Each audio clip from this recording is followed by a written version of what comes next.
welcome to Off the Post. My name is Karma, and today we're going to be discussing, a bit of an interesting topic.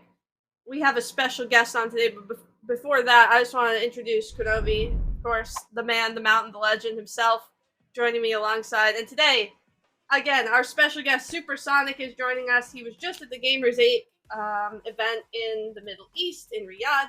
He's here back joining us with an interesting topic today. Supersonic, would you like to take a second to introduce yourself? Yeah, sure. How's it going, guys? Supersonic. I cast Rocket League, and I don't know much else outside of that. That's the life currently. So I just got back from going to Riyadh to cast the Gamers 8 event. Getting ready to go do some fun stuff in Dallas coming up soon, and looking forward to hanging out today here on the stream. Yeah, we got a fun Worlds event coming up, as everybody, I'm sure, in the Rocket League scene knows. Everyone's getting nice and prepared for it. And Crow, how did you enjoy the Gamers 8 event, right? Did you catch any of Supersonic on there? Oh yeah, definitely. I was watching pretty much every game when I could catch up on it, and then see Supersonic on the stream, and I'm like, hey, I know that guy. He's pretty cool. He should definitely pop on our show sometime. We could ask him some questions. All right. We got the niceties out of the way, chat. I can't be held against anymore. We're going to dive right into the first topic. Supersonic, I know that you put out a tweet a few weeks ago that caught my attention. I thought it was a really awesome discussion and something that I think everybody should have input on. And I just want to leave the floor to you. Go ahead and explain it, kind of explain your thinking, and then we'll just pick it apart pretty much. Yeah, so I'm kind of... Me and Sleegy have actually had this debate here at the house of what the ultimate experience would be for RLCS. And that's talking about it as a season, all-encompassing, and kind of what is it from the casting, from the viewer, from what does it look like to Psyonix, because obviously Psyonix, if for whatever ideas we can come up with, have to find a way to be able to fund that. It has to make sense. What are all these pieces? What's the ultimate format for players? Is the players' version of a format the same as the viewers' experience? What's the ultimate experience at the end for the RLCS? Right, so you're talking about all point of views for players, casters, all of them coming together. If you could talk about it in chat, or again, guys, if you want to join our Discord, go ahead and feel free to add your opinion in onto the topic. What is the ideal viewing experience for the RLEsports scene, correct? Viewing experience, not competitive. I guess I'll give part of my ultimate experience so that it sure. kind of sets up the question so people understand to what scale. I don't know if people have ever seen some of the stuff that the NBA, the NFL can do with VR tech, where you can basically throw a VR headset on, pay for a pass for the season, and you can pick what seat you're watching the game from. And they have these cameras, and you can basically have floor seats at the NBA game. Who does this? The NBA does this. I don't know if it's still running. They did it for at least 2 seasons. I know they did a few years back. I would imagine they still have it, but it's a paid access. So to me, I think to Ready Player One. And what would be the sport, the ultimate sport of Ready Player One? This Rocket League would make sense if we were in that timeline. Rocket League to me makes sense as one that I would love to sit in the stands, make me an egg, and let me pick which side I want to watch it on. I want to be up against the glass as the car comes screaming past. If you're using a good surround sound headset, you get the sound of the engine and the boost come flying past you like you're at a NASCAR race.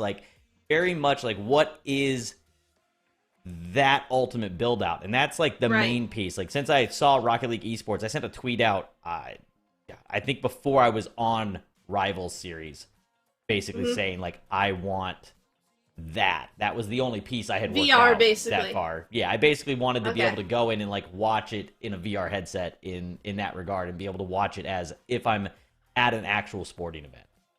Yeah, it would be really cool if technology could allow us to get a lot more immersed in the game, aside from just watching from player cam and occasionally a few zoom shots or third person view. Even something you're at an event, but I'm sure you've seen it on the streams. There's the AR where it's there on the stream, but it's not actually AR. there. Yeah.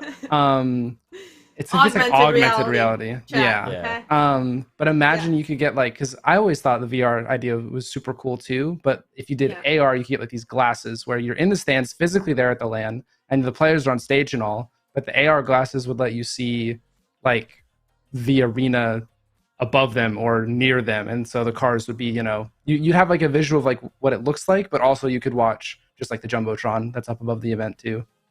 That's actually part of the idea too. Yeah. Really? So if you think to like the Las Vegas World Championship in that setup where it was the like two separated stages kind of sitting back and then looking across at each other, and there was that dead space in the middle. If you take the two teams and you push them to the ends of the arena and you open up that whole middle area, now there's that room for that augmented reality like he's talking about. I don't know. Now, I don't know enough about augmented reality and the cost of that to like a map in the middle of the stadium. Why not? Yeah, pretty much. And you guys are like 2100 right now. Yeah, we're looking for what is the ultimate experience. No cost. This is like much post Unreal 5. Yeah, this is like Unreal. Yeah, and that's the big. That's the big thing. After the transition. So Unreal 5 1 will open up. It has a bunch of different things built in for AR, VR, all kinds of different tool sets there.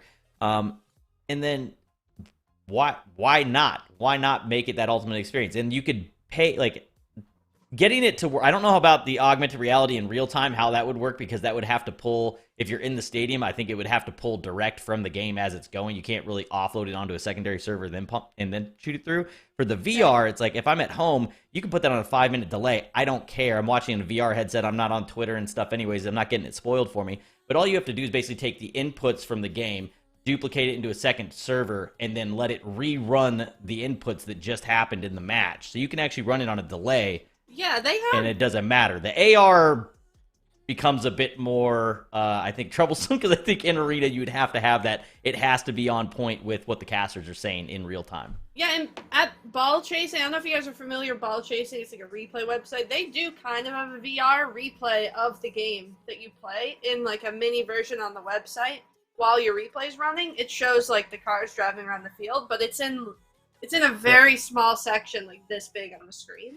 Yeah, so the technology kind of is there. I mean, if you can run a mini version, you just scale it, right? Well, it's the same thing as they're just running anytime you run a replay file on you pull a file off of Ball Chasing, upload it into your game to watch it. That's what you're doing. And that's all it needs to happen. It just needs to run within a program that allows it to push it out to VR. And that right. And then you just basically pay for access to that stream of the game.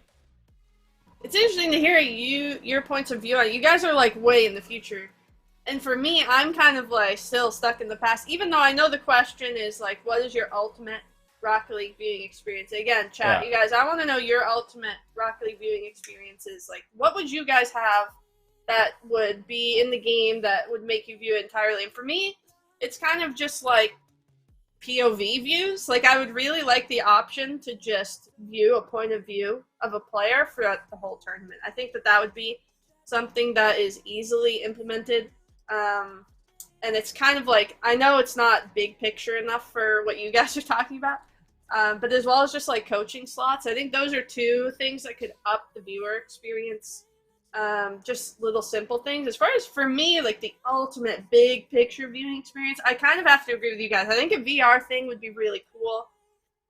I really enjoyed Psyonix's rendition of like the outdoor casting desk, the outdoor production.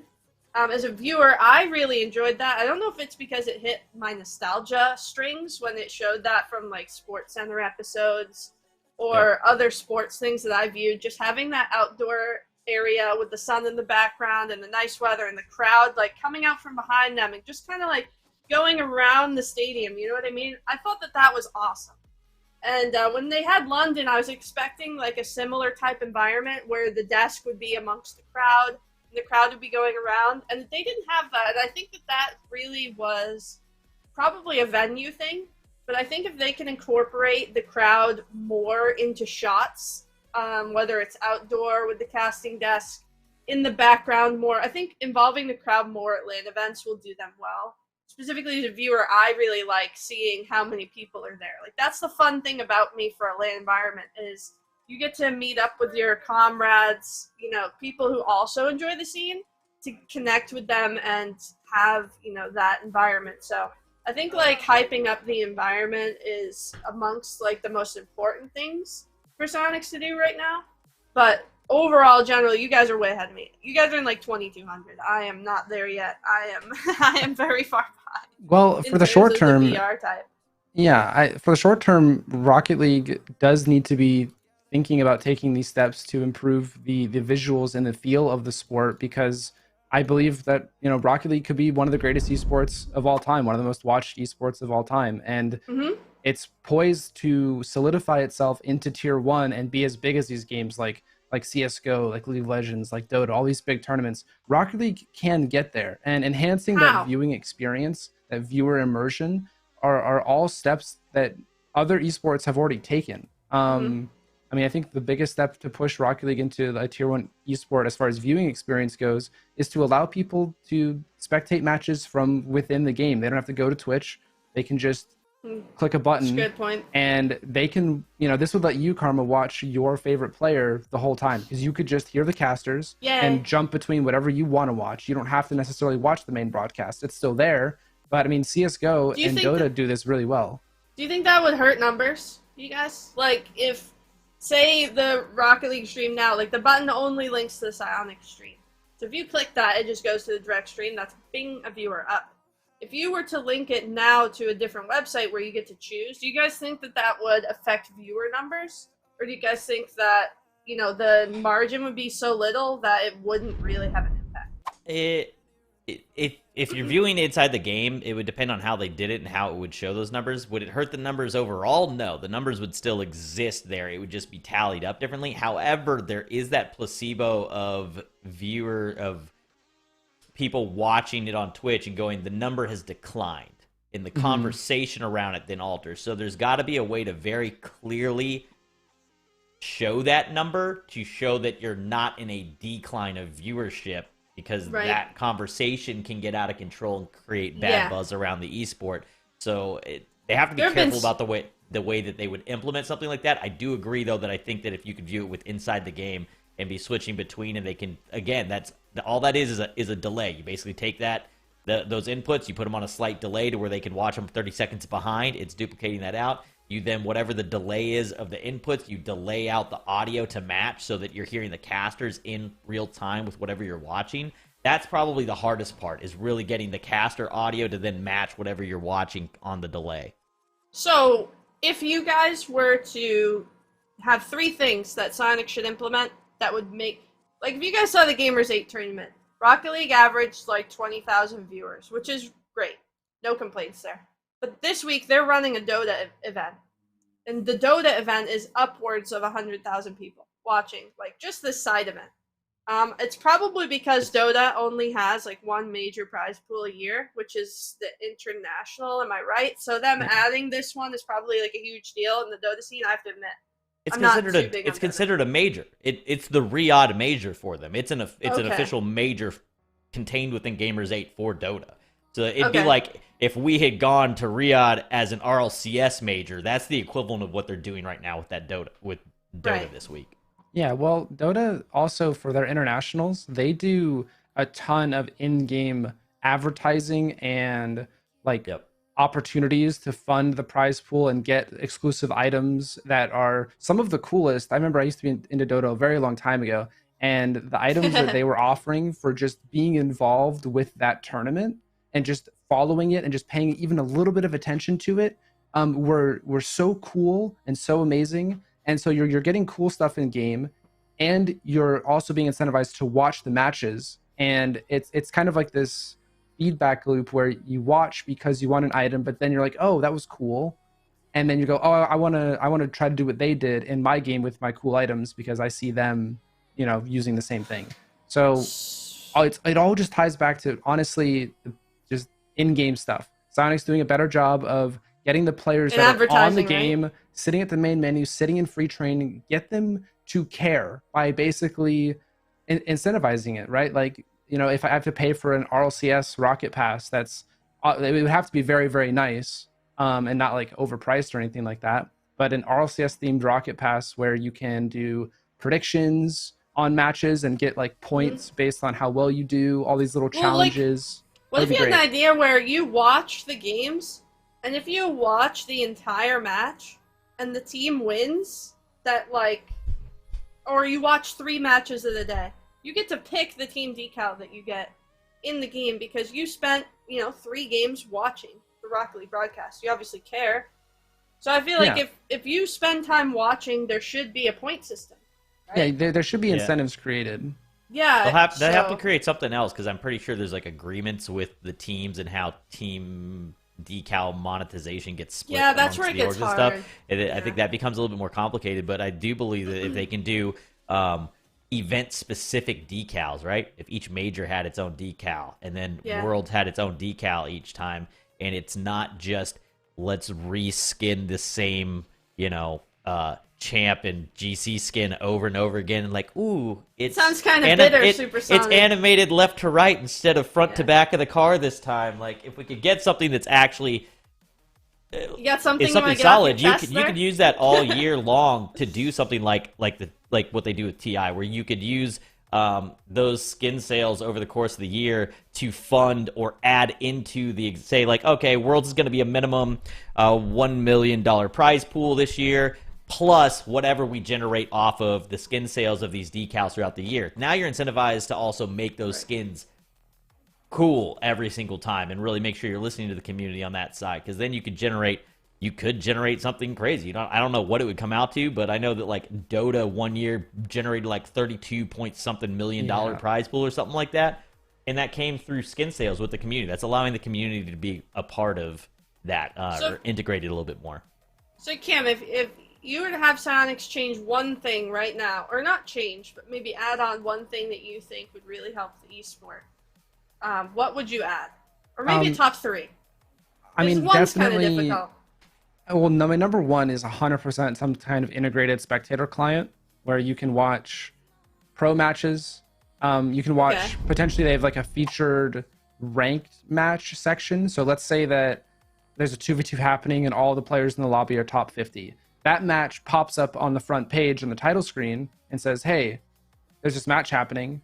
Do you want to watch? And effectively, all it would need to do is, maybe a little bit of delay, but it's just reading from a replay, or, like that's that you say, oh, this match happened 5 minutes ago. Do you want to watch it? Or this match is happening right now. Do you want to live spectate it?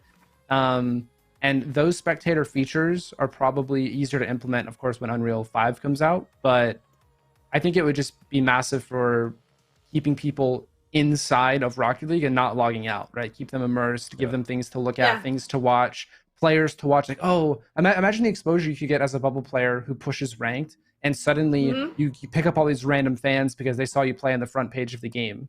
Because Rocket League has great concurrent numbers.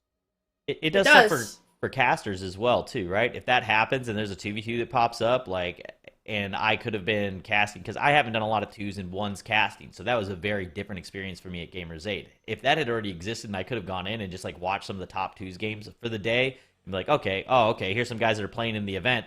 They're grinding, obviously. Let me go in and watch those, and I'll just cast over them on my own stream or something like that.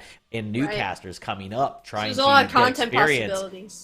There's a ton of content possibilities there. Streams that, kind of support themselves when they can run a tournament and cast, and then versus ones that are, kind of gameplay, but they want to do more casting. Now that content exists there for them to be able to maybe just support the stream on the one thing that they want to focus on. And I think that allows a lot of opportunities for talent to work their way up. Yeah, definitely. Like Fear, a lot of people talk about Johnny Boy in the scene doing the 1s in the Middle Eastern, and he's been tremendously instrumental in that regard. Don't get me wrong. But, Fear has kind of like stepped in from the NA side and been like, hey, other people can put on 1s tournaments and support the scene and stuff like that. So implementing those types of things would be great for content creators, casters, players, for exposure, which is a big thing that Rocket League can provide. And I will credit Psyonix a lot in this regard.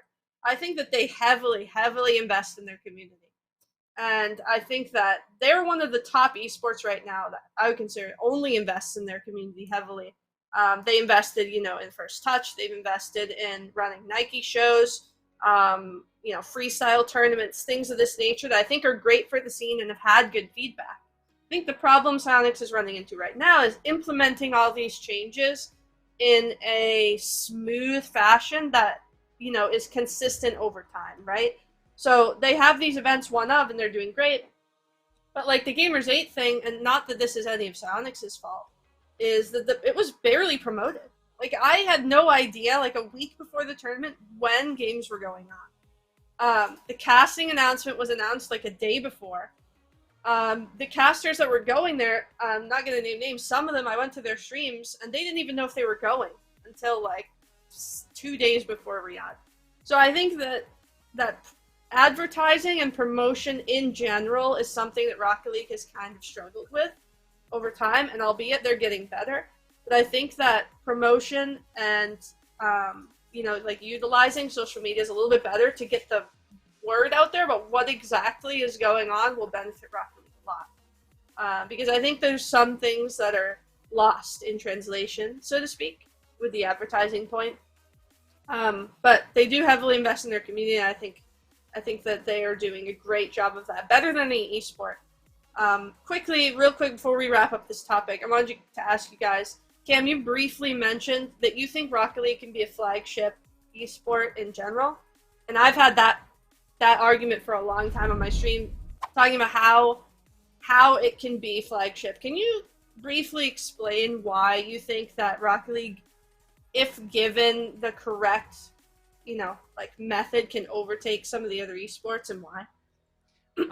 Yeah, I mean, I think it's just the easiest esport to watch and get out there. I mean, it's an E-rated game, so you could be televising all of these matches. You could fully commit a ton of professional production and marketing to this game, and it would stick with people. People wouldn't, you know, go, oh, why is this game with champions and abilities and what's happening on my screen? I don't know what's going on. It's like, it's just soccer with cars. People understand soccer. It's one of the easiest sports to understand, and the fact that it's happening with a car is not that confusing. You get hype when a goal goes in, and when people yell, and you can tell when somebody is awkward or not. It's such an easily watched game. It just needs to get in the hands of people, and so it just needs that investment in building the viewability. Getting it in the hands of people is the biggest thing, and if that happens, Rocket League is just going to be loved by everybody. And Supersonic, you know, for me, the thing with Rocket League, the big thing is that it's an easy transition from sports to esports. And I think that's what esports really needs to recognize. As a sports viewer, someone who grew up in Boston, I've watched sports my entire life, and I love the sports content, every bit of it.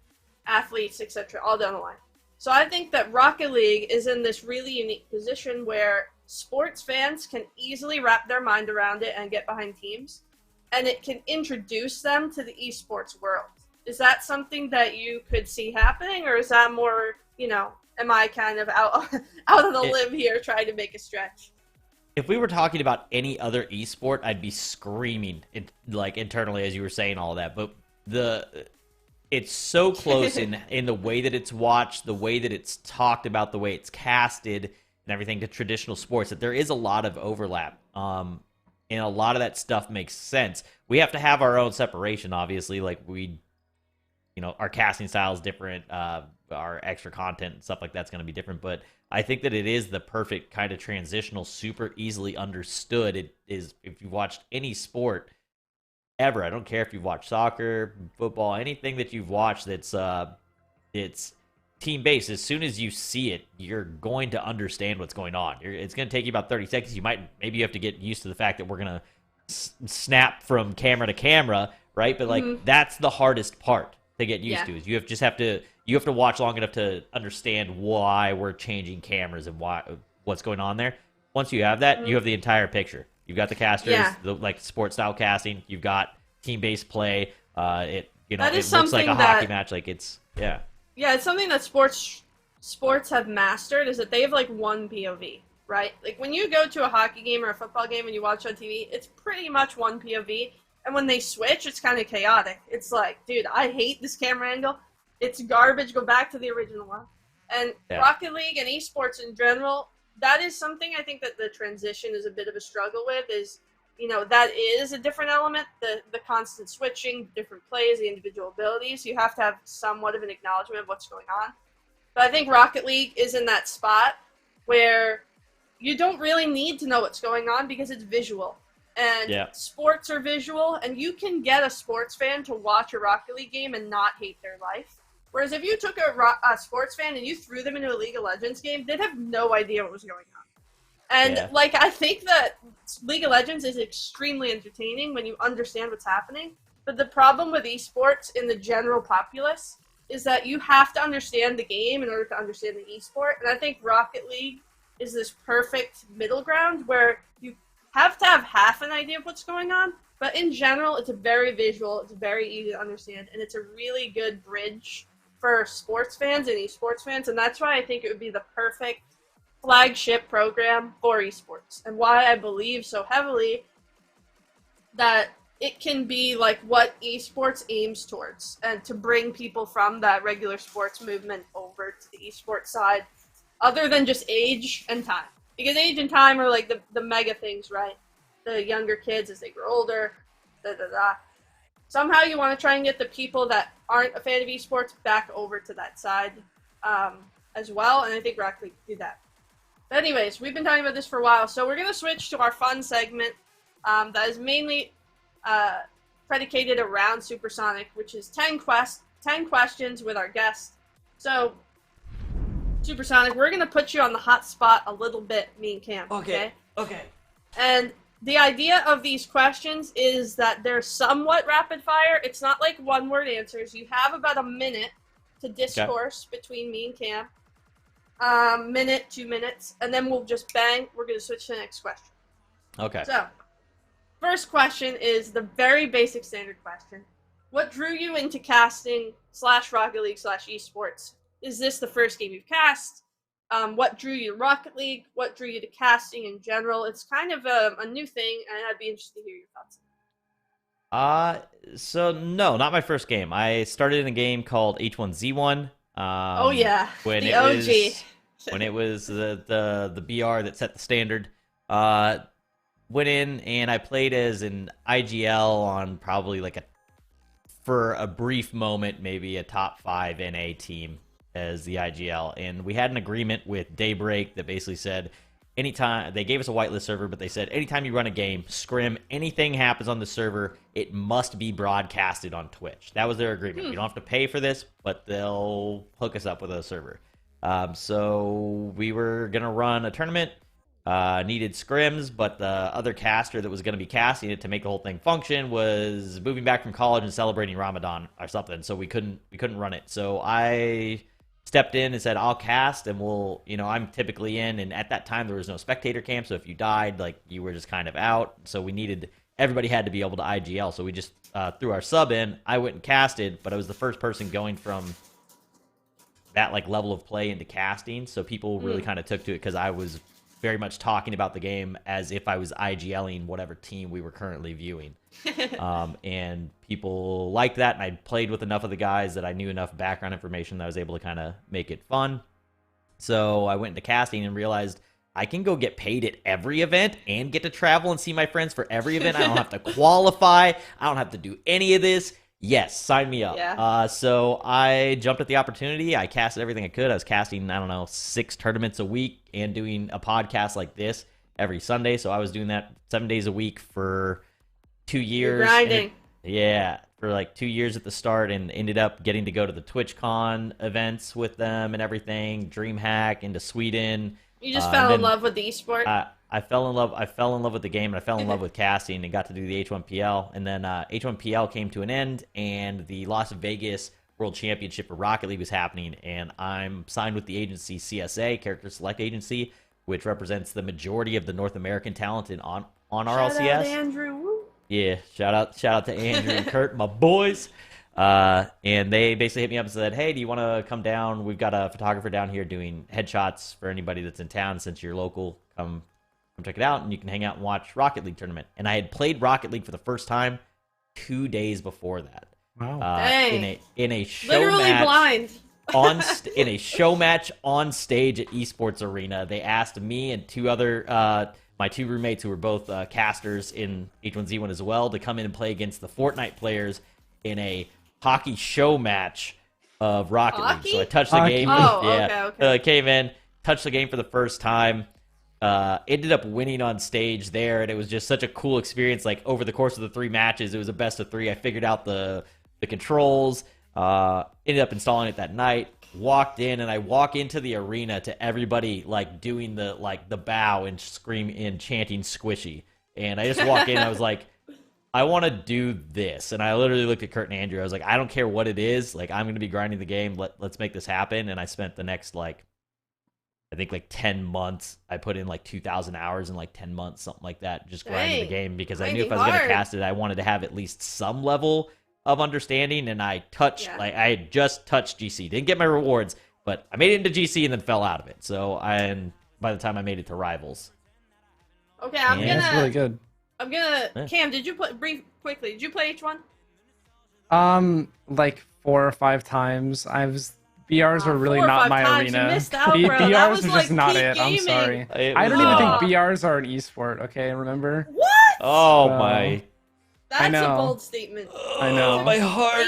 H1 was peak internet almost. It was so close. The games were so good. Proximity chat was something special. Proximity. Dr. Disrespect was popping off that.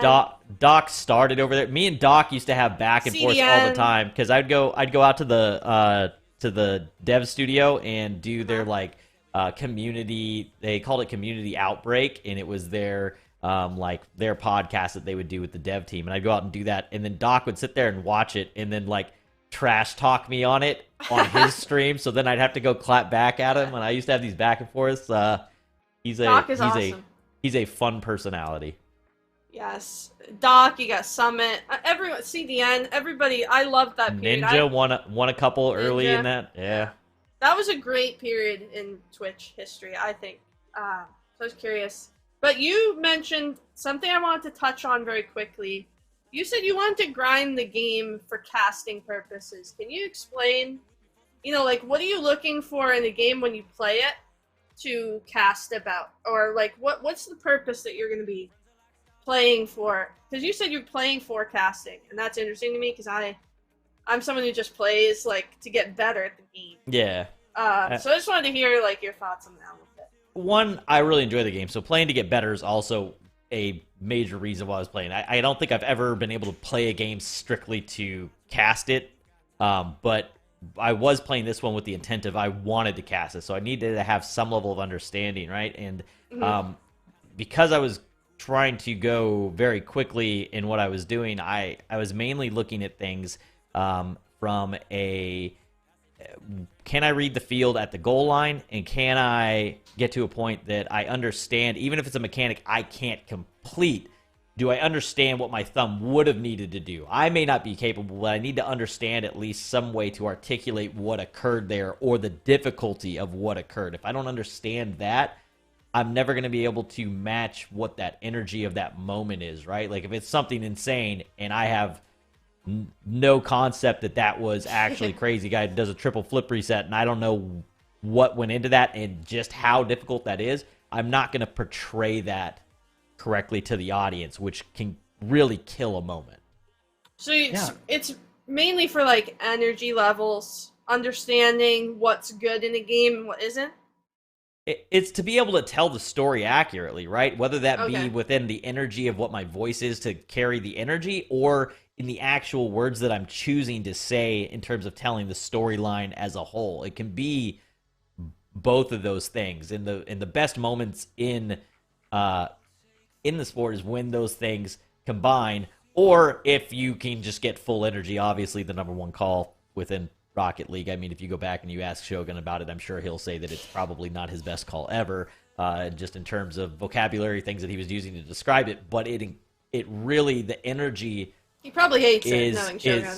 Is I think the most important. If you can't capture the energy of the match and the crowd and what everybody's feeling at home, that's the main thing, is connecting with the audience. If the audience is going nuts at home in the chair, you should have some level of increased energy. Now, chat, you guys kind of get hype about just about anything. If somebody touches the ball, that name gets spammed, so we got to balance that a little bit, but you need to be trying to connect with that home audience with that energy level, and I think that's probably what you need to hit first, and then obviously be able to talk about what's going on the screen and sound like you know what you're talking about at least a little bit.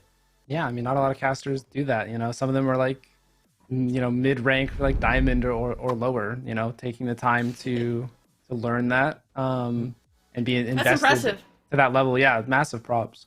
But I did want to ask you another question. Okay. So right now, who do you think is the best RLCS player in the world? Like the best threes RLCS player? And maybe all this play time, gives you an appreciation for the mechanical skill, the mental game. Who's the best? That's tough to go through. There's a lot of people you can make arguments for. Mm-hmm. I'd say the first right thing that now, comes to mind, though. Yeah. I mean, first one is there's recency bias, 100%. Jan is an absolute monster, and okay, take that tournament out. Take that tournament out. Yeah. Jan is still in the conversation. Gamers 8 taken out. Jan's still in the conversation for me. Yeah, of course. Yeah. So Jan's in there. Vatira has to be in the list. Okay. So you rate him the highest on Moist? I think Vatira has the most impact.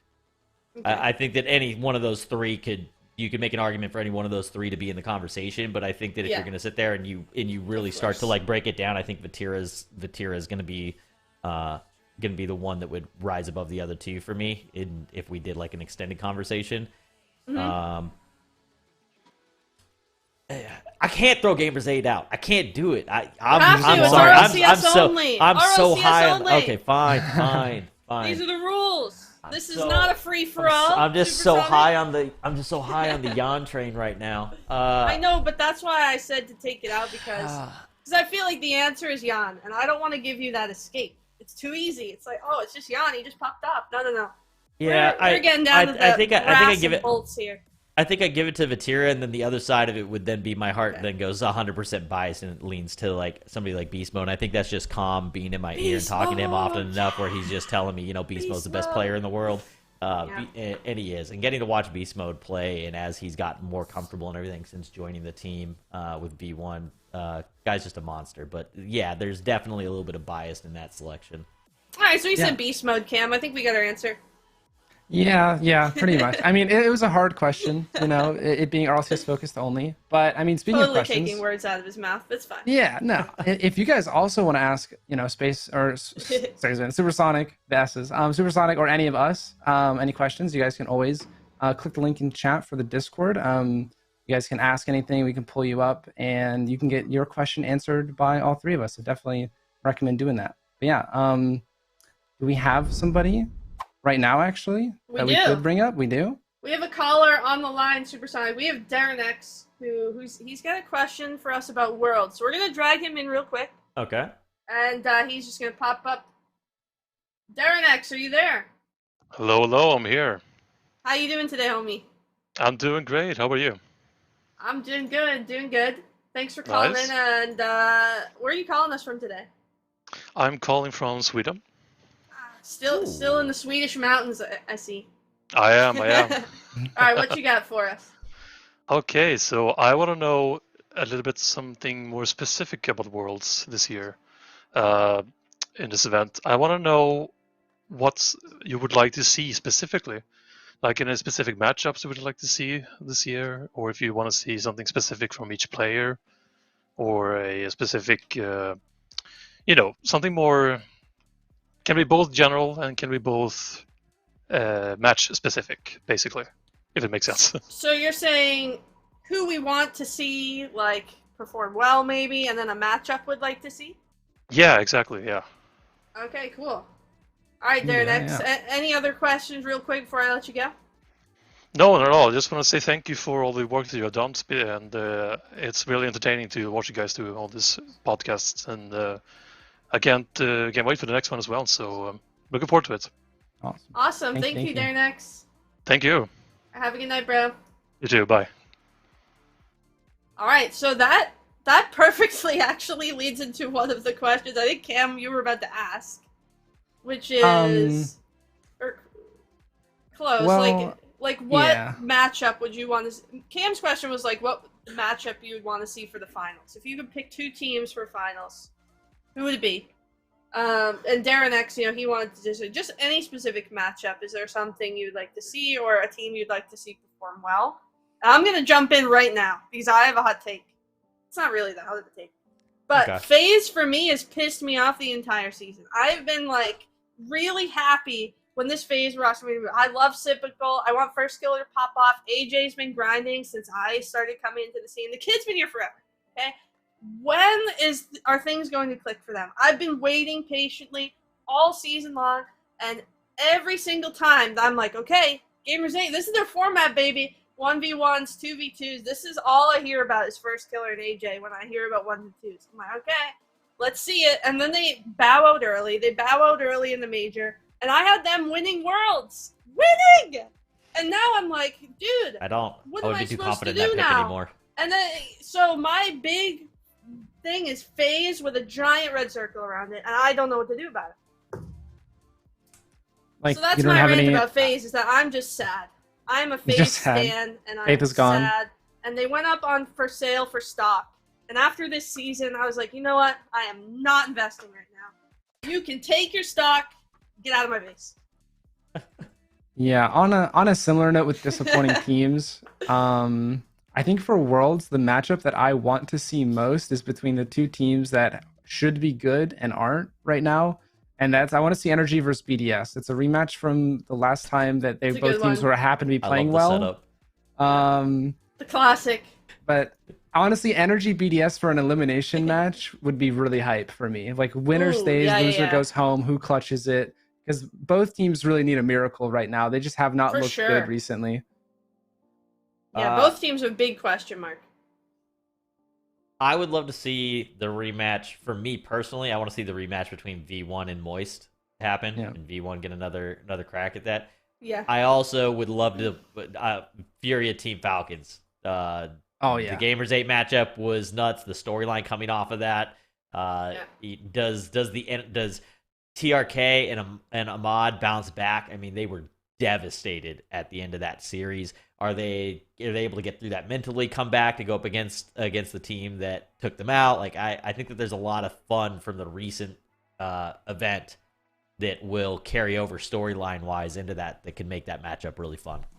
Yeah, one of the questions I actually wanted to ask you for the segment, Supersonic, was if you could cast the World's Final and you could pick the 2 teams that were in the final, who would you pick to be in there and cast? Like, that would be the most fun for you or the most exciting for you? I mean, most fun is going to be V1 versus anybody in the final, just because I've covered them for so long. I've got to see each iteration of this team. Me and Adam talking about them at length every single week. There's just there's a lot growing. There's a lot more for me as a caster to draw off of just due to my time with that team and wanting to see them do well. I genuinely love all the guys over there, the families over there, everybody that I've got to interact with, everybody at the staff. So I'd love to see, just for V1 and the amount of money and time and effort that they've invested this season into the scene, running watch parties and at all the events that they can go to. Yeah, they're sponsoring right just like his concert and thing. Yeah, which is kind of like, to me, I sat there and looked at it, I went, isn't he a creator for another org? But like they don't care. Yeah, they're all about the content. Care. They want to create content. They want to create memorable moments for the community. They're here to be a part of the community. So for me, I would love to see V1 be able to get a win, just not only for the players, but for all the work and all the people behind the scenes. They're my winner right now, I think. Little spoiler. I'm leaning V1, though. You're leaning V1? Yeah, I'm leaning V1 hard. I also commend that org a lot. Sorry, Supersonic, just real quick. They've done so much for the scene and invested in the Rocket League scene heavily, and it's done, like, such a really good job. I just wanted to say that. Continue.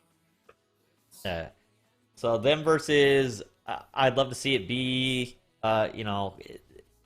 again, I want that V1 Moist matchup to happen again. So I think that would be, I think that'd be cool. I think that also sets up the next season for crazy storylines. The V1 goes up against Moist. V1 gets the win in the grand finals. The storylines now, but Moist had the better overall season. They're the best team in the world, because there will be that argument, right? The argument at the end of the day ends when you go, well, V1 won the world championship on the day, so they're they're number one. But I think that can cause some split down the middle. Get some interesting arguments here. First touch, off-season conversations until next season starts, and I think that could be. I think that one could be a lot of fun. So I'm gonna stick with the V1 Moist for me. That's the one I would want. Yeah, I just want to see Big NA versus Big EU, and I know it's boring, but like G2 Moist would be insane. If we don't get that, I want Furia Falcons at the end. Yeah, if we don't get if it's not NA versus EU, minors would be cool too. But just not same region. If it's not that specific NA EU matchup, then I want Furia Falcons. I don't care about Big NA, Big EU. I care about V1 and the Moist matchup. You're just V1. Outside of that, Energy. Furia Esports. I want Energy to come Falcons. back. I think it would be the best storyline ever. It would be great going into the off season because I don't have to freak out about Energy splitting up, which I'm freaking out about already. I want to see Dignitas there as well. It would be cool for an Energy Dignitas final. Do I think it'll happen? No. But that's my pick. Moving on. This is a question I want to ask you, and, no bias. Who's the best RLRS player of all time? So if you guys are quickly before you get in, RLRS was a league before that has been taken off by Psyonix. It was a secondary league of up-and-comers. So RLCS was 1 through 10, RLRS was 10 through 20. It has since been disbanded, and now all teams are included in the format. However, before, there was a season of RLRS previously. So I'm asking him his favorite player before that. Sorry, I just wanted to clear the air. It's all yours. Yeah, so I only did one season of Rivals, so I didn't have a whole lot because I'm later to the scene than a lot of the casting team.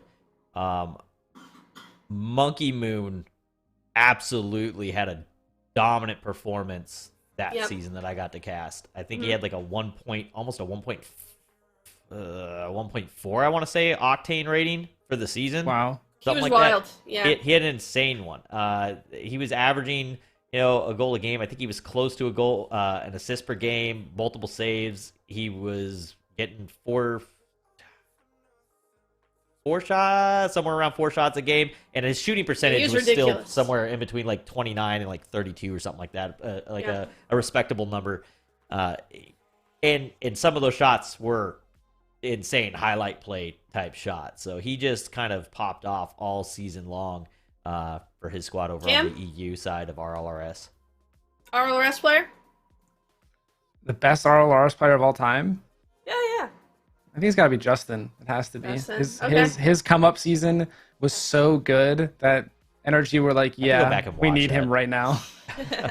I mean, Justin did like everything. Yeah, Justin, Monkey Moon. Karma was in there for a while. She was insane. Oh, right. I don't know if you guys ever heard of her. She was like insane in RLRS. For me, if I can't pick Monkey Moon or Justin, I think I'd go with Shadow. I think Shadow had one of the best. He was my teammate. He had one of the best RLRS seasons I've ever witnessed alongside of him. Yeah. And then he had a pretty solid performance in the season playoffs 9 too, didn't he? Yeah, in the playoffs it's a different discussion. However, in the regular season, wise, I think Shadow is absolutely ridiculous. I'm biased because I played with him, but even statistically, if you just look at the stats he put up for that one season, crazy. All right. I'm trying to find it now. So, interesting now. This is a huge one. Very important question. Who wins in a fight to the death, a grizzly bear or a silverback gorilla? Now, grizzly bear. I'm going to judge you. Oh. Okay, thank God. He has a brain. If you say silverback gorilla, you're out of your goddamn mind. A grizzly bear's like minimum weight of an adult is like the standard max weight of a gorilla. Like a lightweight would still weigh more than the gorilla. He's gonna be taller. He's gonna have a longer reach. He's got the giant claw. He would. Thank you. Butcher a silverback gorilla. A gorilla could throw a knockout punch pretty hard. All I'm saying, that bear. He's got to be able to reach. Well, the bear stands up. He can't even reach him. No way the knockout punch. The gorilla just pushes the bear over. The argument I've heard is like the gorilla, if it's in a cage, the gorilla can climb and like an aerial attack. Are you guys kidding me? The gorilla wouldn't even make it 2 feet up. An aerial attack? Yeah. They're doing ceiling resets on the bear. Get out of here. That's not what's gonna happen. Exactly. The grizzly is like 6-inch claws. The thing would be off the wall before it even touched it. It wouldn't even be. Grizzly bears go up to like 1,200 pounds. Hold on. I think they get heavier than that. I think they get heavier than that. They're smart enough to use tools. What if the gorilla got like a stick? You can't use tools. This is a rugged. This is a They top out at like 1,200 pounds. Is like a gigantic one that they found. Everyone's like, oh, opposable thumbs. Ugh. It's like, come on, dude. Who cares? The bear hits you in the head once and it comes off your body. It's over. Gorillas are better than us, except we're on top. That should explain it enough. They're like, gorillas are like cooler humans. They're bigger, they're stronger, they're faster. And we're still number 1. So, suck. I don't know, I'm pretty sure gorillas top out at 500 pounds. Yeah, it's double the weight. It's not really an argument, but I just wanted to confirm.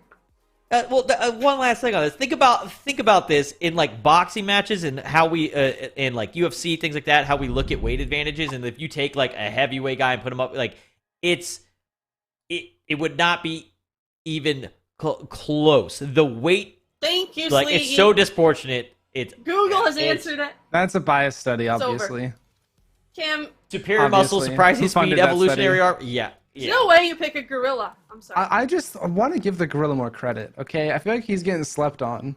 Look, the gorilla would absolutely destroy any one of us, all right? The gorilla could go on a rampage through like a sea of like 50 people and just absolutely, if they don't have anything to like put him down with and it's just hands, the gorilla's gonna win. The gorillas are terrifying. But a bear, a grizzly bear, like, no. The bear runs 30 miles an hour. It climbs trees. It has claws like Wolverine, and it weighs at least double of what a gorilla does. If you're telling me that loses, come on, man. That's just all right. Not... I'll concede. I'll concede. I'm not gonna fight it. All right. We're team grizzly happening. bear. Okay. We're good. Next stream, bear versus hippo versus rhino from Treaty. That's the next argument. That's wild. Last question, and then we have a guest waiting. We're going to go right to our guest to talk about, we got Flitz waiting. We're going to talk about the bubble scene real quick. Supersonic, last question. What is your favorite cast of yours been? Do you have a favorite of something maybe you said or an event you liked being a part of? Floor is yours. Favorite is probably because this is my first time getting to do something on land and cast with, and get to work in person with some of the EU guys and stuff. Gamers 8 for Rocket League would be my favorite because I've got to be in person with the team, which I hadn't gotten to do yet. My favorite cast ever, though, is in H1Z1. It's the Long Beach TwitchCon in the arena, massive stage. 75 players on the stage with us. I'm in the middle of a giant red skull in the center of this spinning stage, surrounded by, Dr. Disrespect, Summit, Soda Poppin', like. Was it your first event? It wasn't my first event. That would have been my 5th event ever. Okay.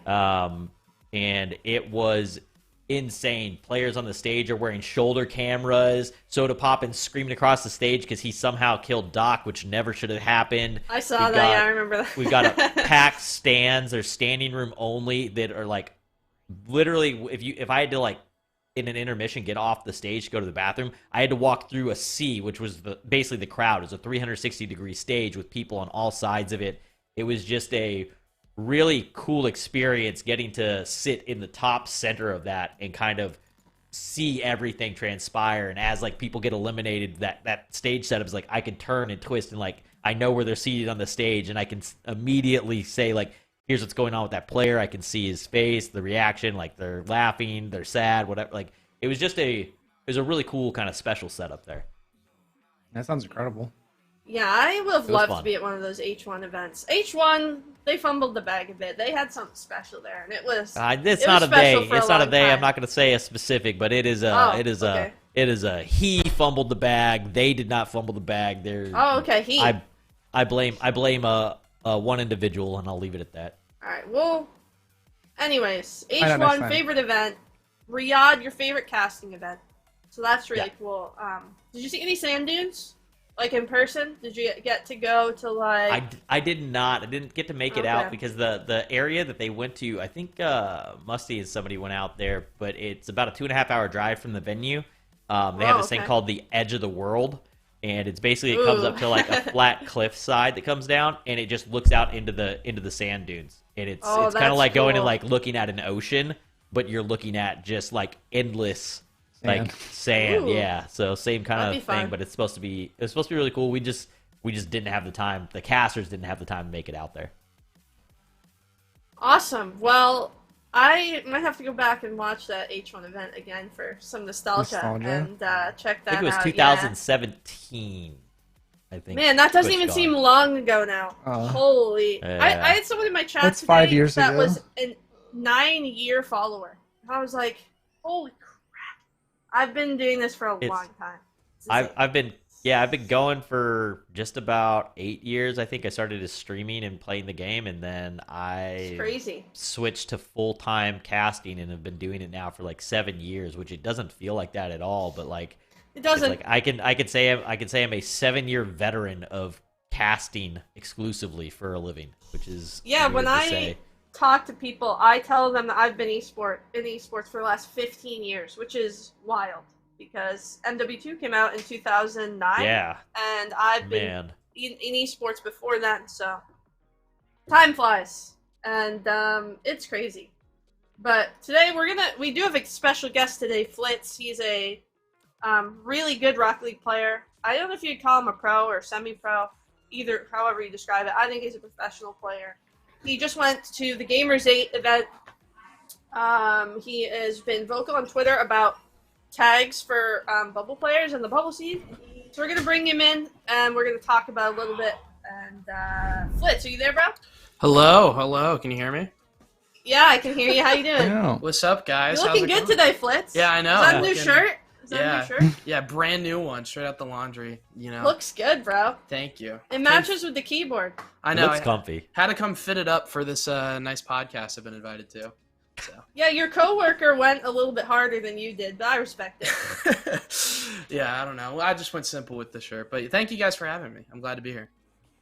All right, thanks for coming on. So Sleegy has your tweet, Flitz. I don't know if we can bring it up, but here you said.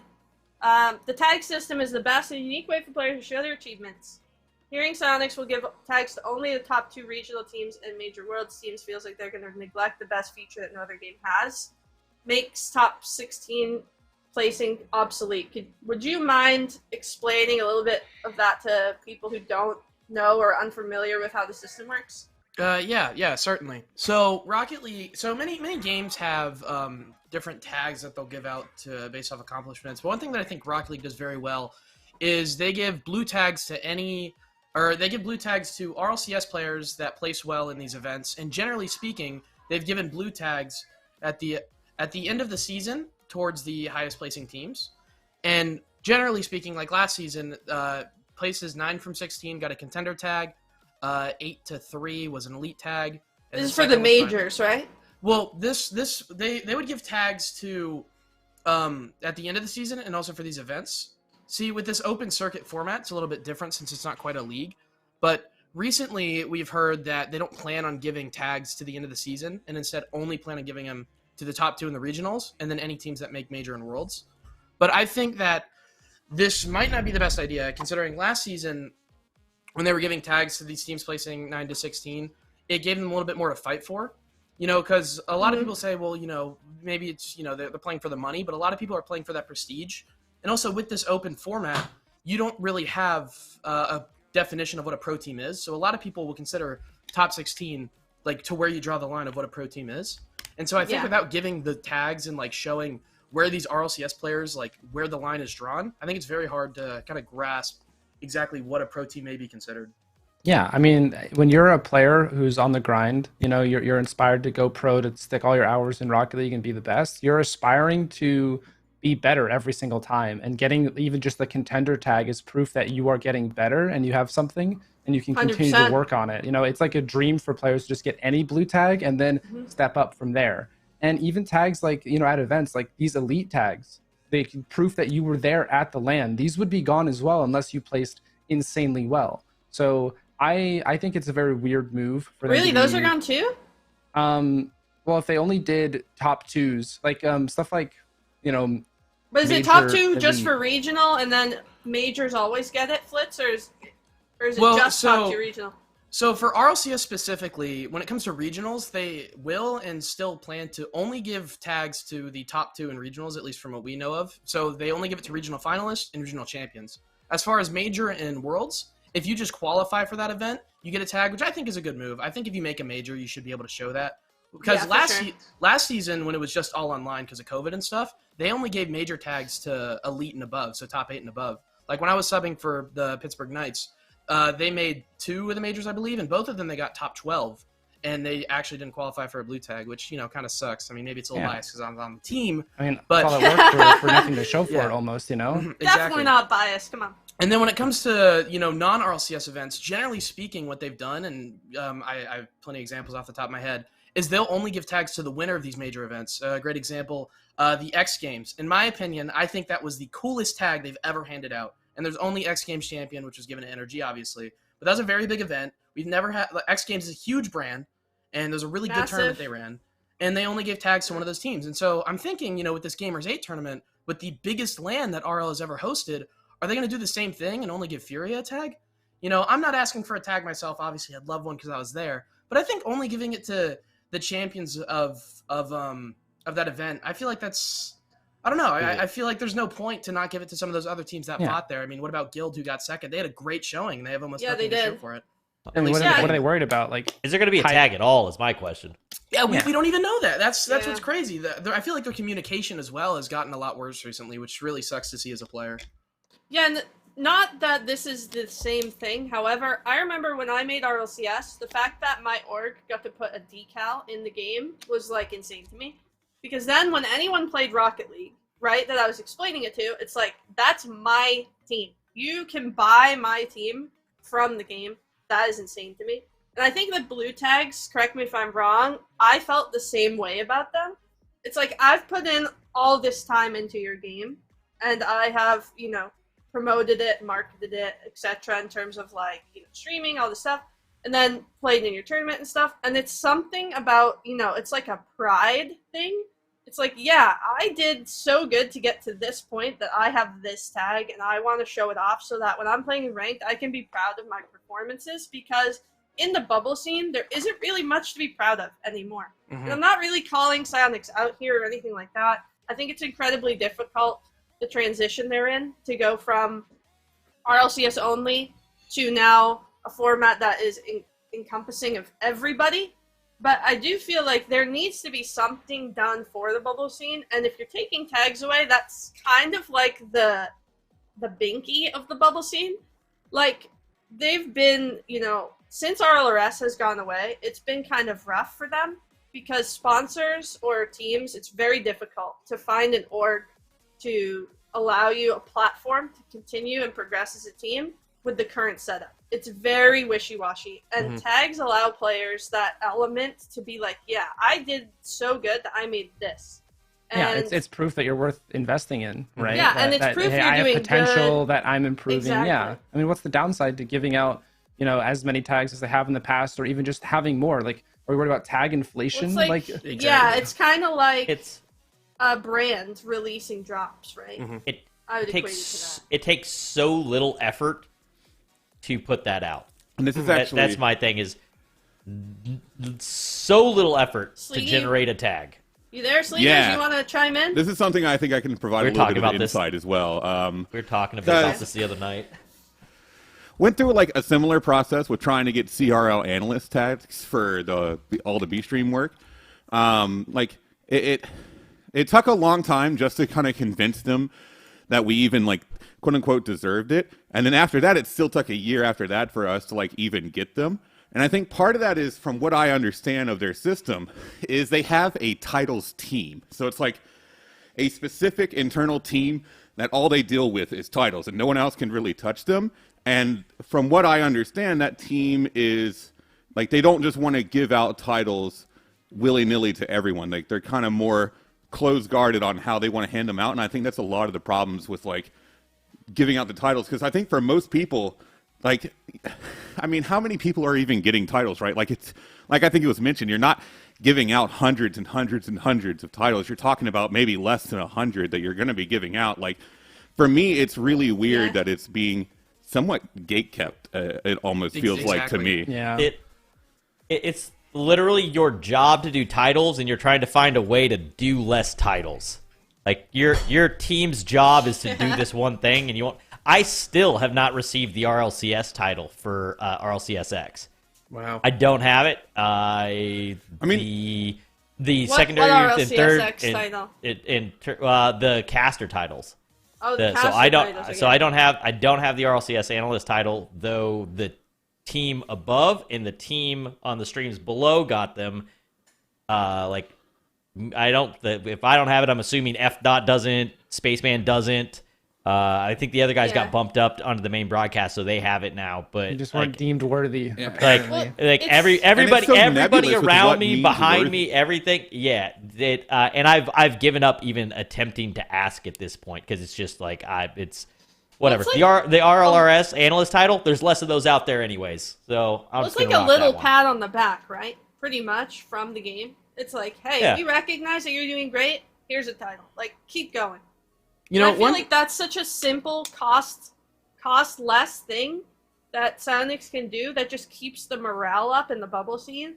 Because correct me if I'm wrong, Flitz, but I feel like the morale in the bubble scene is at like an all-time stagnation.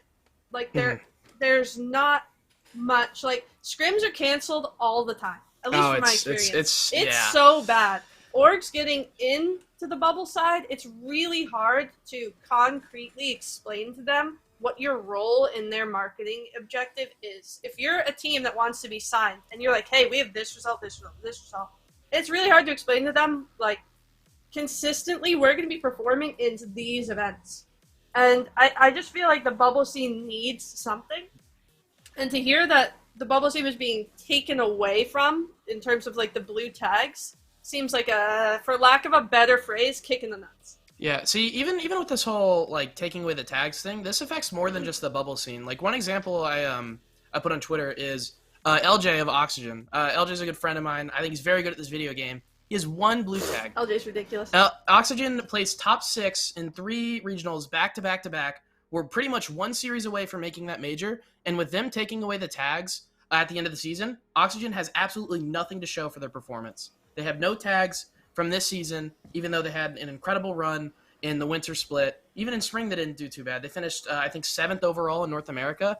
They haven't gotten any tag at all. Nothing of the sort. Yeah, like, I think as easy as RLCS 2021 contender.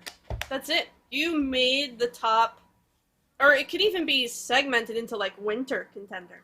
You made the top of, if you make a main event in Rocket League, you should get a tag. If you do not, like, just in general. And then players can feel validated, I guess is the word. And it's not expensive for Psyonix to do. And I don't think it decreases the tags. Although I do think they should color coordinate it. I think they should differentiate the colors in terms of, like, what's the word? Prestige, right? Like, kind of like Call of Duty, different pictures, I think different colors, or some way to differentiate the level you're competing at, but still be proud, right? I think even just in general, though, like, I still, the biggest thing to me is I just don't know why they're so closed off to it, right? Because, I think last time I checked, there's, like, just shy of 100 million Rocket League players. And, like, even if you got liberal with it, right? Because I know content creators have brought this up as well, wanting some sort of verified tag, if anything, just to prevent, like, trade scams from happening in Rocket League. Like, just some sort of title they can put on that shows that this is the actual creator account. But, like, for the teams participating in, like, these brackets that are making it far, for, like, talent and back-end talent that are, like, back-end staff that are doing things, like, I don't know why anyone would be against giving that, because even if you went all out and you gave creator tags, you gave, like, the fun tags, like Rocket's Engaged and Rocket Husband and Wife, and then the RLCS tags, if they're gonna do fun tags like that, 0.01%. What are you talking about? 0.01% of the player population. Yeah, like 400 people, maybe super max at that. Come on, like, that is, like, such an infinitesimally small group of people compared to the population, like you said, Flitz. That it just feels weird. Well, here's the other side of it too. You look at it and you go, how often have people in here had one of their tags on and ran into somebody in game and they've been excited at the fact that they now know that is 100% you. It's not because I can run into about 50 Kronovis in a day, and at my rank, I know none of them are Kronovi, right? Like it's something that lets that person know they're getting to play with somebody that they've watched on screen. It's intimidating too. It can be intimidating. Some people have fun. It's intimidating for me when I have my tag on and somebody starts talking because I'm like, God, now you're going to know how crap I am at this game. Like, right? So it's a different experience for me. But, like, it's something that's good for the engagement for the people playing. And if you reserve it to only 2 teams per region, that's so many few. You're taking that fun experience that exists, and you're cutting that back, too, from the engagement experience that that those people may have with players they play with, also fans that they can build off of that. Like it's detrimental in more than just one way. So it has a kind of cascading effect across the entire ecosystem when you do cut those things back. I think one of my biggest problems with the whole tag system, especially with them removing the end of the season tags, is with only top 2 in a regional getting a tags. With some of these regions like Middle East and like Sub-Saharan Africa, I mean any region really, there's a very set amount of teams at the top. I mean, let's take Middle East, for example. Yeah. Falcons have won every single regional. There are only 3 players in the Middle East getting that regional champion tag. They got it for the first regional, and those other 8 regionals they won, yeah, they got money and stuff, but those tags weren't going to anyone. Money and stuff. Yeah, you know? But, I mean, I think RLCS is such a prestigious and such an important league that it's more than just the money. And I think, you know, like you said, just making that main event, you know, especially as a bubble player myself, like, that's what we aim for. I'm not asking for a tag to make just the main event, but I think only giving top 2 to those teams. I mean, and you can look at any region, look at Europe, look at North America. There's probably been, 5 teams in North America total that have, maybe even 4 that have won regionals. So it's the same people at the top getting these constant tags. And like I said, Oxygen earlier, they had such a great season, had so many great runs, and they have nothing to show for it. The tag is like a memory, isn't it? Exactly. At least for me. You know, when I scroll through mine, it's like, oh yeah, I cast this event. That's cool. Oh, I performed well that turn. And it's like you go back through your memories of events you've played. And I just don't understand. I'm having trouble throughout this whole conversation advocating why they would not. Like, there doesn't seem like a reason why they wouldn't, other than the fact that they don't want it to be too common. And then as time progresses, now a ton of people have tags. But they take tags away. They've done that. There was, like, I think a year ago, like, moderators that weren't actively moderating anymore, but that were part of the, like, Cloud Fuel is one of them.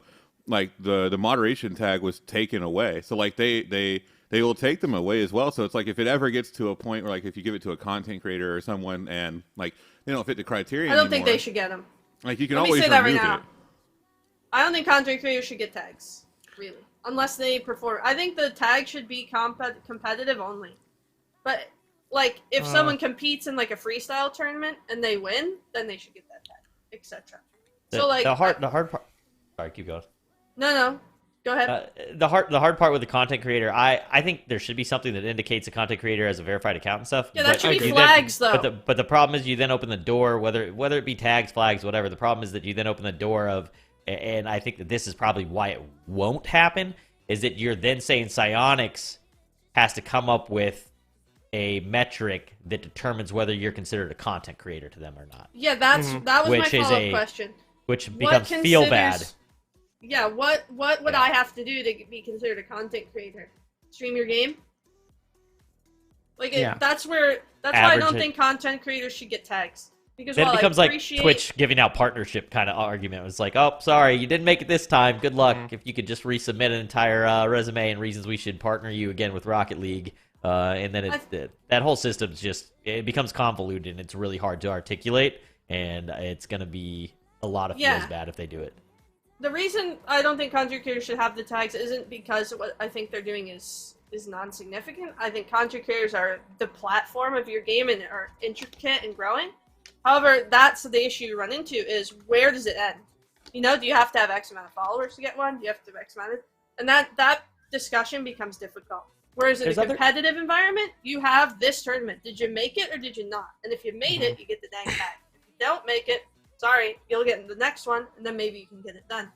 But there's a lot of other games that use Twitch login too that then sync it up. So if you're a content creator, if you could then use a Twitch login instead, and then when you're live, it puts like the Twitch emblem next to your name in game, and then that shows that you are that like official Twitch account. Yeah, like so we did it in H1. We did it in H1Z1. So if you were live, there was actually an in-dash system at the end where you could click into it, and it would look at everybody that was actively logged in with their Twitch account. And if their Twitch account was live, you would see that populated. So from like the leaderboard, if you were live, I could go click your name in the leaderboard, and it would open up to your stream. Yeah, we need that in Rocket League. So there was something like that. So if you can tag it, if you can tie it into a Twitch login, in which every system that the game runs on has a Twitch app, which means you could sync it all. And then all it has to do is it just has to be able to scrape data from the Twitch website to see if your account's live or not. Yeah, and I think what games, sorry Cam, just quickly, I think what games are missing in terms of this is I don't understand if developers realize how big content creators and stuff are to the longevity of your game. Much as like Sports Center is to the longevity of sports or local sports TV networks, stuff like that. Brand deals, all that stuff is important to the longevity of the game, which esports has a major, major struggle with right now, is being able to continually create an audience over time, unless you're like one of the top companies that seemingly have already done that. But Rocket League's in that stage now where it's progressing, right? Like it started out as like tier 6 with like 20K viewers when Cam won, and now it's at like, just the major has 150,000, and hopefully Worlds will go up from there. But you need content creators and stuff like that. I think that is vitally important to the growth. However, like I said, I think the tags thing, for competitive reasons and for the lack of effort already into the bubble scene, from my point of view as a bubble player for the last year or so, there just isn't enough. And the tags are like the only thing that we've clung on to for the better part of like 2 years. Because RLRS was the thing. And I was up in it. Believe me, loved it. And I think the RLRS should come back. And it goes down a whole different myriad of topics that I want to talk about that is for another show of like, did Psyonix make a mistake allowing players under 18 to play? Did they miss out on a farm league opportunity? Stuff like that. The age thing for Rocket League is probably why the bubble scene is struggling, because you don't have this like easily attainable like, oh, you're not 18, oh, you can just play in our under league with all the players who are also not starter on the main league, and just work your way up and have an entertainment system that way. But the tags right now, for players who don't, or for the audience who doesn't know the bubble scene, that's like the major thing that you play on. Like, yeah, I made this event, I have this tag, bang, here it is. Like, look at me. Yeah, other than that, there's nothing. The decision by Psyonix to only do top 2 for a lot of these events, it's just damaging if it's fully confirmed. I think it's alleged right now. So technically it's not confirmed, and I'm not going to throw anyone under the bus, but I will say our source is very trusted, I'd say. Okay. I'd say the sources from is pretty reliable. But I think this whole like convo has me disappointed in Psyonix for 2 reasons. One, I remember when they announced this whole season, I was in my car and I was listening to this whole announcement video. It was like a 20-minute long announcement video this whole season. And Scheist himself said he had things planned for the bubble scene. And this whole season, we saw absolutely nothing. We saw one approved tournament from AAA and FOB, but nothing from Psyonix themselves. And the second thing I'm very disappointed in is that the end of the season tags have been a thing since season 1 of RLCS. When they first no announcement. When they first brought in the end of season tags, first RLCS, that's been a thing this whole time. And even last season with the format change, that was still there. Like I said, when I was on PK, obviously we never got anything from the major, but we placed top 16 at the end of the season. And because of that, I have an RLCSX contender tag. And now that they're saying that they no longer plan to do that and just do it with the regionals and majors, I want to know why now they decided to change that. This has been a thing this whole time, and all of a sudden they plan to just maybe for a format change, maybe. See, but that's the thing. This is the same format as RLCSX. Maybe next year. Yeah, but no, I'm in for next year. Maybe there's a format change coming where they don't think titles would be appropriate. It would need to be a really good excuse. I'm honestly. playing devil's advocate here. If their format's changing next season, then maybe they should change how the tags work next season. Agreed. Yeah, I think that just changing it specifically without saying anything, because it's obviously not been announced or talked about publicly. So this is stuff we're hearing from within the community. My hope with just bringing this whole like thing to the public eye, like, you know, posting the tweet and even being here, I want to hear something from Psyonix. You know, I there's no way they haven't seen this. You know, my tweet did pretty well in terms of impressions. They've seen it. You know, exactly. I can confirm that they've seen it. I know at least one person at Psyonix saw that, and it has to have been brought up. So I'm really hoping that they can at least either confirm or deny or just say something about this. Yeah, exactly. You know, just acknowledge this whole situation that's been brought up, because, you know, it sucks. You know, a lot of players their dream is to get a blue tag. I always wanted one. That was always my goal. Now I want to earn my own instead of subbing for it. Yeah. So, you know, it's something that means a lot to the players, and it's something a lot of people, you know, want to have a chance at getting. And them taking this away pretty much makes it impossible unless you're the best team in North America. Yeah, I'd be deeply disappointed if they went through with it. It would be so disappointing. Yeah. Mm-hmm. So, Flitz, while you're here, quickly, if you could design something, I know this is off the top of your head. Maybe I'll go to you last. Maybe I'll go to Cam or Supersonic first. I'm pretty good at thinking on the spot. So. Who wants to?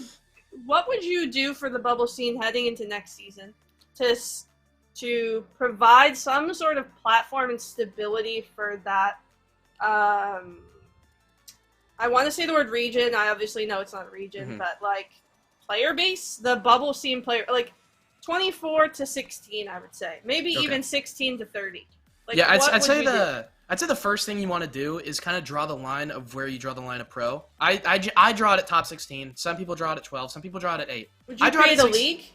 I wouldn't create a league, but you just have to have a cutoff at some point, because let's say a crew. A crew is, I think, 13 or 14 right now. I don't consider them a bubble team, though. I think they're a lot better than everyone in the bubble. I consider them a pro team as a top 16 team. Who? So a crew. Astro, Oath, and Fifi. No, I just missed what you said. My fault. Yeah. So I draw the line at 16 because that's where teams start getting invited for day 3, and then obviously top 8 is invited straight to the regional. So let's say 17 to 24 is that little bubble scene. I think you could possibly do an RLRS type of league again, which I don't think is a bad idea. It would just have to be executed properly and still not get in the way of regionals. Or you could just have a separate, maybe 17 to 24, those teams get invited to an event, and then you have maybe another 8 or 16 in an open qualifier and have a sort of bubble tournament. You know, just how many teams total in your bubble tournament? I would say 16 to 24. 8 invited. That's what I would do. And 8 invited open qualifiers for 12 teams? Let's cut it. Let's do 12 exactly open, right? Yeah. Then that would make it 18. 18 tournament? 18 league tournament? Well, no, I mean, if there's 12 through quals and 8 invited, that'd be 20. But okay, so a 20 league bubble scene. Would it be like double elimination? Would it last the whole split? It doesn't have to be necessarily a league. I'm just saying either a league or some sort of like tournament base. I don't know. You know, it's hard to come up on the spot, like you said. Yeah. But I do think if they will support the bubble scene, I don't think they should have they need to have a cutoff of like the pro teams and stuff, because if you just have one of those pro teams, like they're a lot more experienced than some of these bubble teams. I think that's one big problem with the bubble scene, is it's very hard to claw up there because those teams are going to want to scrim you, and the bubble teams themselves, like they have a very the egos. Don't get me started on the egos. Exactly. Holy. So you know, we made 3 regionals, and I can still say there's still some teams that won't scrim us even though we made 3 regionals, because we haven't proved ourselves in those regionals yet, and that's just a lack of experience. So I think if they do host some sort of bubble tournament, it needs to be specific to those sort of bubble teams below that top 16 mark, in my opinion. I think you could have 8 invited, maybe another 8 or 8 to 12 through open quals, and then have them compete in either a league, depending on the size. And if it's too many teams, you could just do a monthly double elim bracket, something like that. So would this be alongside RLCS or separate? I would have it separate, but I would have it separate as in, like, you know, the results, like the points don't go towards overall points, but I would still have the 8 invited teams through overall points, if that makes sense. Would you have them still be able to compete in RLCS or completely? Oh yeah, for sure. I don't so you can work your way up still, is what you're saying. I don't think you should completely separate the league. I think you just need to give the bubble scene a little bit more involvement, because I don't think what people realize is that bubble scene directly correlates to the pro scene, and if you don't support the bubble scene, then the pro scene will just... Yeah, it's like a topic for another podcast. Yeah, you sit there and you can have the like. I think that what they're doing with like CRL and how CRL's been going is really good, and that is one of those legs. It is one piece of creating that stable ecosystem. Supersonic. It does that's only one piece of it though, and I'm glad that they're putting as much focus as they have. And really, Rocket League is, or I think it already is, the biggest esport in collegiate esports. They've changed the game, or it's going to be, or it definitively will be by the end of next year. So I would love to see a team created that is focused around not just the bubble scene, but really focusing on the side of like non-collegiate play, non-pro play. Everything else that encompasses that, I think I would like to see a team take over on that and be able to run events and tournaments, whether it be kind of like what Flitz was saying or whatever it is. Somebody needs to sit down and figure that out, but that side is currently lacking. That side of the support isn't there. Yeah, I love the idea of a like bubble tourney, because you need that second layer of where there's the experienced top teams, the established teams, there's the teams that are fighting to break into that spot, but most of those teams will fail, and those teams need that second chance in the spotlight to get enough experience, get back on their feet, and start to catch up to these top teams. So I really like the idea of having your top 16 regionals, but the teams that are 17 through whatever, you have a tournament for them as well. And, maybe you make a league out of it, maybe you don't. The point system can be confusing, but just that tournament existing and being officially sanctioned and getting that spotlight, like Flitz was saying, is so important for the growth and development of the not top level of the scene, of the bubble scene, of the new and up and comers, or people that just really want to prove themselves, even if they haven't played in a while. So just those opportunities don't exist, and they definitely need to, for the game to be the healthiest esport it could be competition-wise. Yeah, I agree. I think an easy thing, they've kind of already implemented it. They have day 3 invitations, or at least they used to. They still do.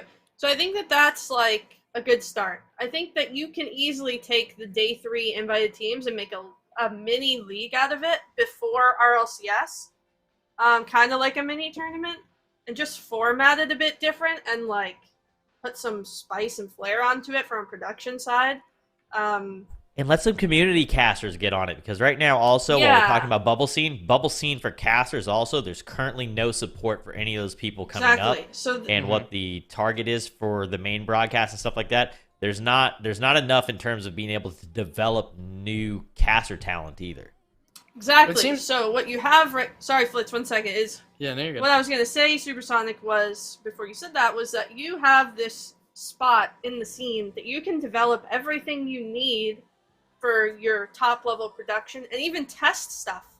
Like, yeah, I realized that the RLRS wasn't great, but you could have tested formats with the RLRS. And like, yeah, the players might be somewhat annoyed by it, but you can at least, theory craft in that area in terms of like, you can get players ready for the bubble scene, you get players ready for casting, you can test, people who want to work on their way up for the production. Basically foster a bunch of talent in your community to make your overall product better. The problem is the budget. Don't know what type of environment Epic is working with in terms of budget for Rocket League. $2 million prize pool worlds. I think we're getting to the point where money is fine. Flitz, what were you gonna say?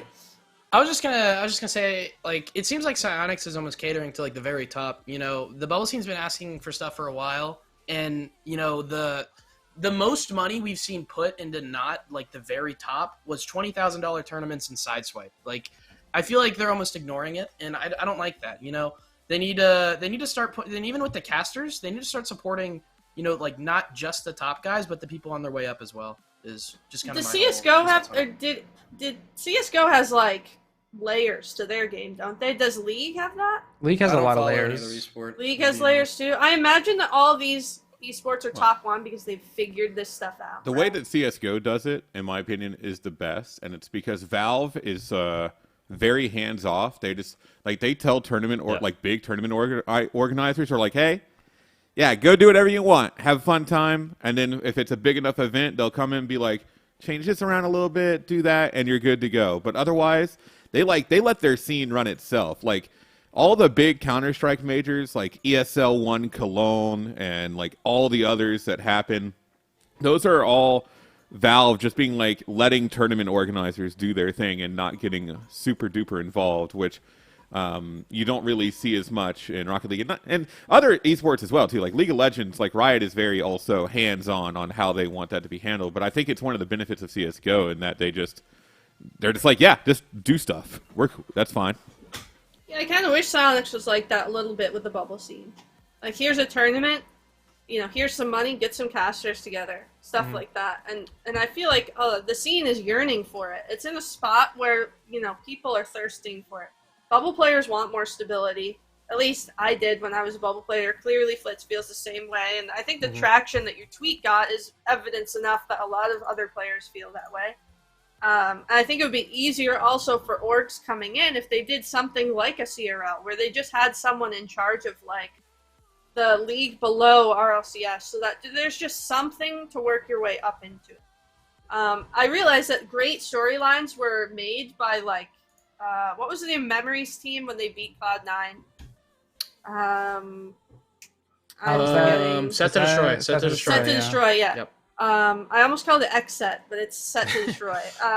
And then, storylines like that, but think of all the hype that they lost by losing out on Iris.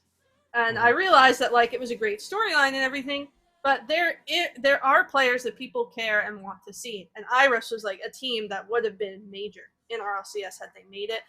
Now, they kept playing and ended up being fine. But I feel like just, like, something along those lines to give teams a platform in order to prove themselves outside of the RLCS.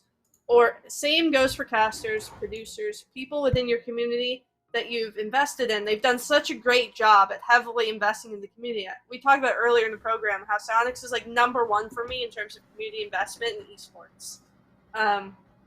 They've invested in, like, the freestyle tournaments, the content creating tournaments. They have First Touch on there now. All the production that they've upped, the format that they've changed. They've done, like, such a great job this year, and I feel like the stuff is there for the bubble scene, but it's like an ocean right now, where it's kind of like just floating around, but it's there. And someone needs to get it and just organize it. And I feel like Psyonix would be in a really good spot. Am I wrong? I agree. Yeah, I think Psyonix is, like, in search for an organizer, so to speak. Someone that can just align all the things together and do that. And I think blue tags in specific are, like, a really good jumping off point, because it just speaks to, like, blue tags are so important that when it gets taken away, the bubble scene feels like they don't have anything left. Yeah, and I think Psyonix are out of touch. Yeah, it's a big detriment to the bubble scene, and I don't think they realize quite what it means to the scene. So maybe a bit lack of communication there. You expand the team too, right? So you're talking about Psyonix has been hiring people, right? The esports team has expanded, and what we're getting as a result is something as simple as that being scaled back. Like, I don't like the idea of seeing the team expand and then see them scale something back, and that's something very minimal. But, like, the blue tags are scaled back. The production has been scaled. Well, that's what I'm saying. It's like the production. Not everybody hired on is part of production either. So the people being hired aren't necessarily impacting that. But as that team expands, to see, cool, yes, the main esport should expand as you expand the team. But doing it confuses me that you would scale tags back on something that is so simple as you get more people on and more people in the room, and this idea comes forward. If this is, obviously we said that we're not 100% confirmed, but we're leaning on faith of the person that's kind of confirmed the information. Well, I've seen it as well. It's mind-boggling to me. Like, why? Why would you scale that back? And how did nobody in the room go, hey, guys, this is a shit idea. This shouldn't happen. That makes me think we're missing something. Because I just don't think, maybe I'm naive, I don't think that they would just do that. Well, I mean, this has been something that's been in the game, literally since the very beginning. I mean, even all the way back when MLG had their first little league, ESL, which has been around for years and years. It was one of their best ideas in the game. It's always, I have never seen a game have so much, like, individuality in terms of showing off your achievements, especially with the different fonts and stuff, and with everything coming together and all these different leagues and all these different companies all bringing stuff in to Rocket League. I feel like if anything, now's the time to expand the tags And instead, they're retracting it. They're making it even harder to get, which I don't understand. Yeah, hard to agree with that. That's a good point. It's hard for me. I'm trying to play devil's advocate here. It's really difficult for me to make arguments because I was a bubble player for so long that it's hard for me to, I know what tags mean to players. It's really hard to explain. I think it's like a big pride factor. I think the best way to sum it up is like if this change does end up going through and they stick to it, it's going to feel really bad if you're like the number 3 team of a regional and then you queue up against someone that has an ESL weekly champion title. Like the dichotomy the title there lasts forever. The league doesn't. Like that dichotomy though of like this was like a weekly that wasn't run by Psyonix several years ago versus someone that just placed 3rd in a regional, but only one of these people has a title. Yeah, they're just good in the wrong era, Yeah. Well, it's just interesting because even back then they had titles for teams not in RLCS. Yeah. And now that things have grown and become where they are, the titles are now becoming a question. I was always a big fan of the Renegade Cup, which I never got to play in because I stopped playing the game. I stopped playing the game for like 7 months. You're talking to the champion, Flitz. In that whole the Renegade era, Cup champion. I never got to play in the Renegade Cup. I love the way the tag looks. I thought the tournament was run well. I loved it because it did seclude the pro teams from the bubble scene, and it really gave the bubble scene and only the bubble players something that they could compete in and really show, hey, look, we're the best bubble team. Look, we're playing in this cup with all these other teams, and we're showing that we're the best. We're the best of the bubble. And then one of those teams that ended up winning one of those monthlies was the Peeps. And look at the Peeps now. They became FaZe. Yeah, I think, it might be a long shot, but I think that Renegade Cup really did help, put that platform out there. And obviously look at all 3 of those players now. Absolutely. It helped our team tremendously. Because I remember we used to beat, there'd be opens for DreamHack and stuff. And my team would beat, C9. We would beat, I don't know, teams, EG, Rogue, teams like that we would beat in the DreamHack quals, and then it would amount to nothing because we ended up facing NRG or something and then losing. Oh yeah, here we go. Let's take a look at this real quick. The history. The absolute dubs from Splice. So it feels good, man. Solid win. Yeah, and the Renegade Cup at the time really helped us solidify ourselves because we won something. Even though we had beat teams in the DreamHack qualifier, when we got there to the one match that mattered, we couldn't come out on top. I feel like Flitz, even all these years later, you're kind of going down the same path as me, except you make a main event, and then you get to the main event and you struggle to win when it matters, and then you just have nothing to show for it. Getting scrims are hard because you make day 3, but you don't win. So now the teams with egos are like, wait for them to win something, which is completely stupid because a 5-game factor should not determine whether a team is consistently good or not, just based on, but that's a whole other argument. And I forget exactly the point and road I was going down in this rant, but Renegade Cups are good. Yeah. See, I think that's why I'm so passionate about something like this is because I consider my team one of the top bubble teams, and I'm very passionate about how good my teammates are. I know how good we can be, and we're making these regionals, but we're struggling in these regionals. And once we lose out of those regionals, it's the same process over and over again. We qual for them, then we go 0-2, and we don't have a platform to push us to that next level. And I think that's why I'm so passionate about it because I know we just need that little extra push. I know how good we can be, and that's not there for us, and it's very upsetting. Yeah, you need more exposure and opportunity to prove yourself, is what you're saying. And yes. I think we all concur with that factor. I think that Psyonix has done a great job for college. They've transcended the landscape in the collegiate esports scene. They've done a great job at buffing the production of the pro scene as well, the top pro scene. And now I think the thing that they have left is a big question mark right now is that bubble scene. Longevity for opportunity, that space where you're providing multiple platforms for bubble teams to prove themselves, have more exposure, gain fans, gain following, so that when they make that pro scene, it's not as dramatic of an effect. It actually builds hype. Wow, look, imagine if you had, I think one of the biggest reasons that Splice was so popular, I think Splice still is one of the most popular teams of all time in Rocket League. We were at the time. Was because of our story from RLRS all the way up to RLCS. It wasn't just we won and we made it and everyone was like, who is Splice? Wow, this is cool. It was we persevered through like 8 to 9 to 12 months of complete garbage. And people followed us the whole way because of RLRS and my stream and stuff like that. And I feel like if you could give that same teams or same platform to other teams, you'd have a lot better storylines, a lot more personalities, and people like Flitz and his team could shine. So I think that, you know, Psyonix, hopefully they listen, and I'm sure that they've heard it, and I'm sure that they're working on it because I know that they're aware of it.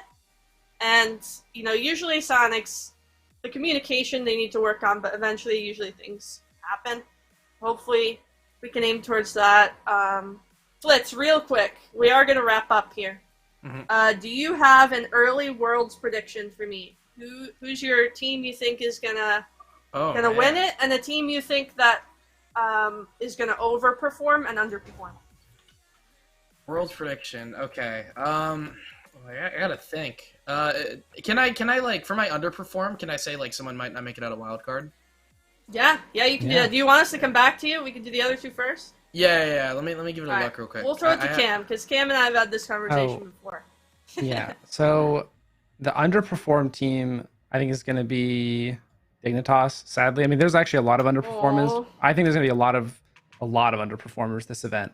Overperformers, I think, will include teams like Carmine. People, I think, are still not going to be fully like aware of how good that team is and how good they'll continue to be. I still think people are going to sleep on Furia, even though they just won. I don't know why, but it's because it wasn't an RLCS event. People just kind of forget about it.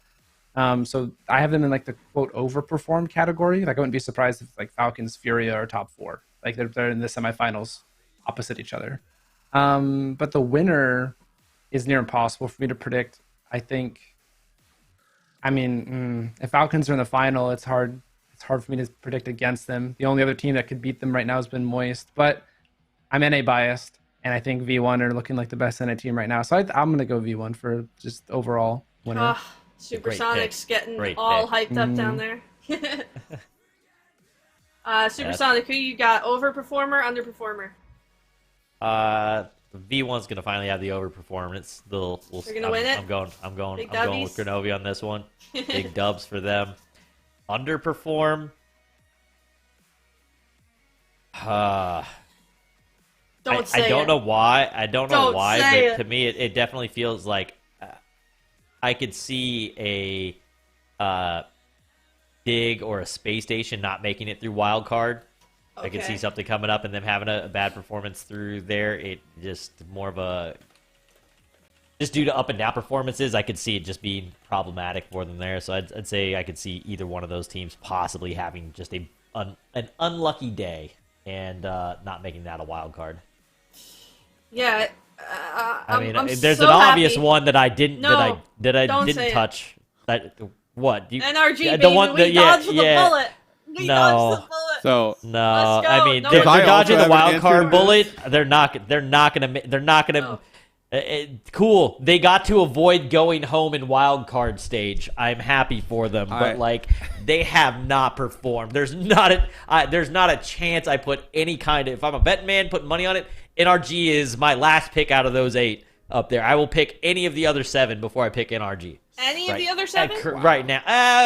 Toss up with BDS. Both of them kind of underperformed recently for me. You know? That's why I want that match. Dang, that recency bias, man. Cool. I mean, recency bias. Look at NRG's record for going two splits. That's over half the season.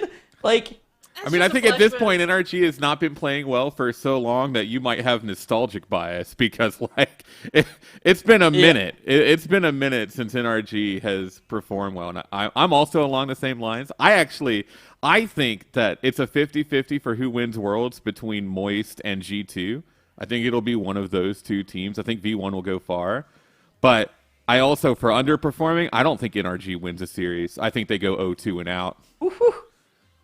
Like, dang. Okay, that was sleagy. I'm just saying. I don't see, like, unless NRG has secretly been super duper grinding and scrimming all the time. I don't know. I don't see them performing well in this Worlds. Yeah, I'll go with him on that. I could see the 0-2 and out.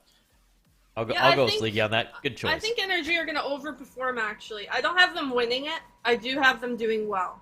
I don't think that they're going to show up to Worlds BO2 now. I think you guys are smoking, whatever you're smoking, pass it over here. Because I don't think that's ever going to happen. Energy is too much prestige, I think, to make it there and then not show up.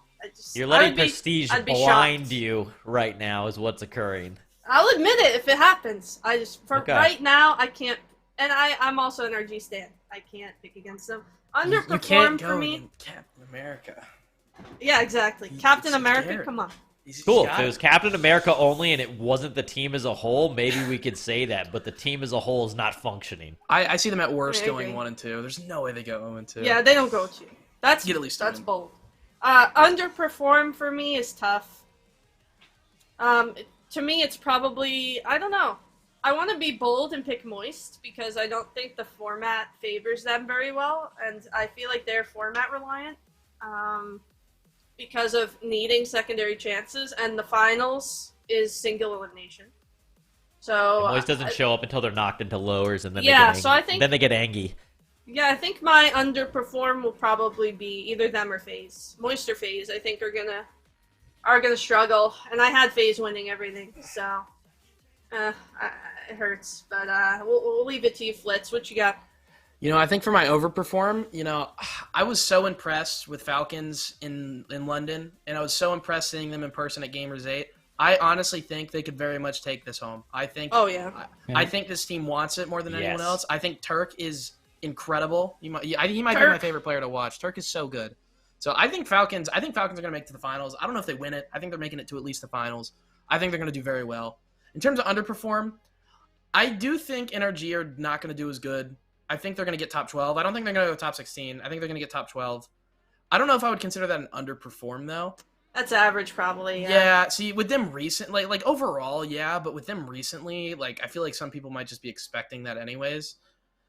But yeah, I mean it's hard to say. I feel like so much can happen in this wild card. Like I feel like we're going to see one team that we very much think will make it not make it, and I don't know who that team is. But if it had to be someone, it'd be Energy. Because Energy's in the main event, so they lucked out there. Oh, you're talking about wild card. Okay. Yeah, in terms of wild card, I don't know what it is, but I'm not. I think if Mist doesn't show up, I think Optic might have a tough showing in wild card. I think they might go to 5 and make it out through, but I think Optic might. I don't know. I think wild card might be hard for Optic. I don't know why. It's just I got a gut feeling.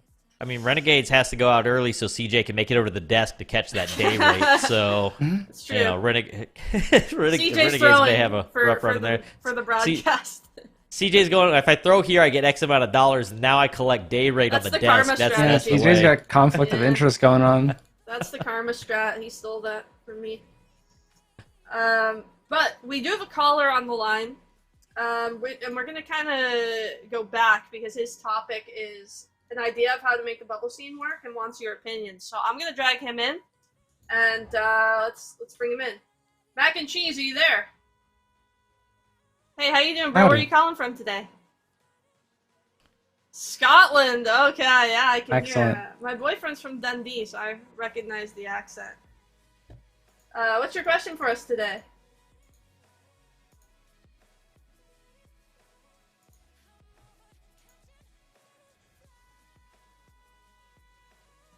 Oh, they can't hear you? Yeah. Sorry, Mac. 1 sec. We're gonna make sure.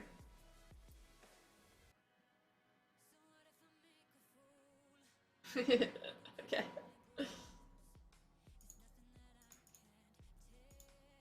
Alright. Sorry, chat. We're trying to figure out a little technical issue right now. So we're gonna move Mac and Cheese down until we figure out that tech issue. But Scottish accent, man, that thing comes at you hard. If you're not aware of what's going on, that thing comes at you quick. Now everyone's used to it now with Johnny Boy. We have some very prolific Scots in the scene. Johnny's is gone. Is who else is on there? Is it Boyo Scottish? Yeah. Watching I remember whose broadcast was it that had the 2 Scotsmen on there, and I would go in and I'd be like, what? Liquid's broadcast. I'd get in there and it would take me like the first 3 minutes or like one game to like kind of adjust and get used to hearing it. because it's just it's definitely a complete change up. Just the rhythm. There's definitely a certain level of aggressiveness that comes through in that Scottish accent. Yeah, and also I think accents, like, the more time you spend online, they go away. Because at least when I started dating David, his accent was really thick when we started dating, but the more time that we spent online with, like, American English-speaking people, it's gotten less and less severe to the point where now only some things I don't understand, whereas a majority at the beginning I was like, huh? My girlfriend gets mad at me all the time. So my girlfriend's from Poland, but she works a lot out of London. So she typically uses the British version of things and pronunciations and turn of phrases and stuff. But since dating me, she now uses a lot more American. She talks to me more often than other people. So she just kind of absorbed it. And she was telling me the other day, she's like, yeah, people at work keep giving me like really weird looks because they know me for 3 years as doing the British version of all these things, and they've all converted, and I'm doing it without thinking. I think it's just one of those, like, when you're around somebody else, you just kind of absorb each other's personalities and traits a little bit. Yeah. You ever been to Europe, Flitz? I was supposed to go during the summer. I had a big trip planned, but it got canceled. But I mean, I went to Saudi Arabia. That was pretty fun. Yeah. Was that your first out of the country like experience? Yeah, I mean, I went to the Bahamas, but that's like pretty much like a nicer Florida. Like they take US speak English. I mean, the Bahamas is beautiful, but I mean, it was almost like home, you know.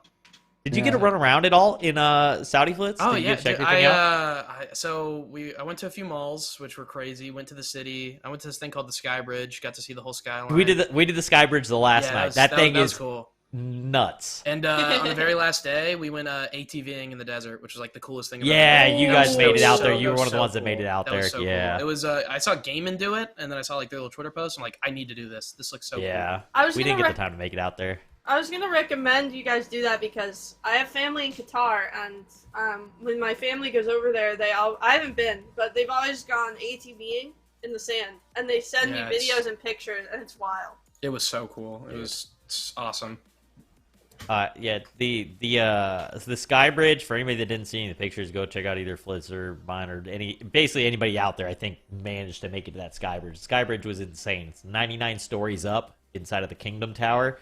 It's 2 elevators. Each elevator only has one option. You either go down to the bottom floor or up to the 77th, get off, get onto another elevator, and you go another 22 floors, and that's the only thing it does. And it is insane. It towers over everything. Yeah, you see the whole city. It's crazy. Is the Middle East, is Riyadh built modern, or what's like the city like in there? Because it looked like you guys were in like a super modern area. It's a blend. The city as a whole is a blend. You're basically in either like standard housing, or if you're in within a shopping area or anything like that, it's all like super upscale. I feel like the high-end stuff there is like more a high-end than it is in America almost. Like some of the architecture was just like ridiculous. Oh, yeah. It was so crazy. I think they did I shouldn't say they did that on purpose, but I feel like the Middle East does glamorize the cities specifically for that reason, right? I mean, they also have like I don't know their purpose, a but they large amount do. of money to work with as well. So. It's like cities showing off like America does with towers, except they kind of do it with like glamour. Am I wrong? I haven't been there. I'm speaking completely out of. I could say this: the hotel that we were staying in, nobody's gonna until the next Gamers 8 event. If you're a player, a caster, behind the scenes person, you're not staying in a nicer hotel until Gamers 8 runs again. What made it so nice? Everything. Oh, it's a true 5-star. Yeah. It's a true 5-star hotel. What does that mean? You could have stayed in that hotel the entire trip and still had an amazing trip. Like, really? Is it it was cool. My hotel room was so I don't think actually Flitz, you guys were using the residence tower for scrim rooms, right? And then you guys were staying in the other tower. So the talent, they put us in the remaining rooms in the residence tower. So I'd walk in, I have a guest bathroom on my right, walk in a little bit further, full kitchen, huge living room with like a 10-person couch, a desk, then walk into like a 25 by 30 room as my bedroom, a 10 by 10 closet, and then into like another massive bathroom. Like it was. Oh, so it's not like you're stuffed in at all. It was. I could have lived. It was bigger than some 2-bedroom apartments that I have lived in. Like it's massive. Wow. everything was super high in there. Like, walk in, the pool was nuts. The food was actually, that's the other so thing. Good. The so food good. was insane. That's the other thing. Ooh, Sorry yum. to everybody. Like, the food is just not going to be as I'm good. hungry. as I'm starving. any other So What are you this is doing? good. Yeah, keep they it had going. the breakfast buffet. You'd walk in, they had literally everything you could think of, and then this window you could walk over, and the guy would like make you fresh omelets or fresh waffles. You just walk up and like order something and tell him whatever you wanted in it, and he could just make you stuff. Sounds nice. It was. So the you guys had waffles were- like everything was private. It seems. The hospitality was like unmatched. Like I don't think there will ever be anything like that ever. And that was the first LAN I've ever been to. So now I've been like Oh, spoiled. you're spoiled. Dude, Yeah. you need to drop the bar massively. I mean, I've been doing I this gotta for make it on the 7 land years, and first. I've been doing this for 7 years, and I have not been to anything like that Dude. before. So Yeah, it that definitely was set a new bar. That food though was definitely like the big highlight Oh, at the for hotel. sure. Like waking up and being able to have just a good meal, like in anything you could want. A lot of times you go to these like events and stuff, and it's like set up very like towards like one type of eater, and it's like, oh, they might have a couple little things that you can have. You're like vegetarian or vegan or something. Anything you could want. And then the talent management team. I don't know about the player managers. The talent management side is like, if I needed something and I like typed into a chat, it would just like magically appear at my door yeah. It'd within be like conjured 25 out of nowhere. minutes. We had that too. Yeah, it would just show up. Because I couldn't breathe. My sinuses are still shot just from the dust being in the air there. And I needed like nose spray, and I typed something in, and like I had a plethora. I had like multiple options, and like I had like Zyrtec, and like just stuff just magically appeared for me. It was pretty nuts. Yeah, that definitely seemed like an event that Crow and I would like to be a part of next time. I I'm would used like to, things you used to sharing the handed room to me out of nowhere. with somebody at like a DreamHack Yeah, hotel. I was yeah. gonna say, Cam, if you had a horror story, like one of the times I went to Two. DreamHack, Yeah. Splice Both put me DreamHack. in like grandma's house. It was like the most like 1940s cottage I've ever been to, and me and Trevor were in there. There weren't enough beds, so me and Trevor were like looking at each other like, who's sleeping on the couch? We're playing Rocket League on like a 18-inch TV with like a back that was like this big out the back. You know those old it was TVs that like thick. stretch to the wall? Yeah. Flitz is probably too young to remember that. But the TVs used to go like way out the back. That's I what love this one that was. this is you're like, oh man, way out the back. Well, I remember can't- it's TVs not when I on was a kid camera. It's where it was not like on it was like 800-pound TV. the like the bubble screen front glass I'm stuffed on into it. a box. Like I can't get yeah. out of here. So I have to be like this anyway. And then when you It went was to like the bathroom, this big. you had to physically do a front flip to dodge the toilet, or else you're banging your knee, bang on the front of your knee, out for like a week with an ACL tear on the toilet if you messed up. And in the middle of the night, I heard Trevor one time just scream out when he slammed their leg against the toilet. It was like one of the funniest Rocket League moments ever. Good thing So, we don't need our legs to play Rocket League, you know?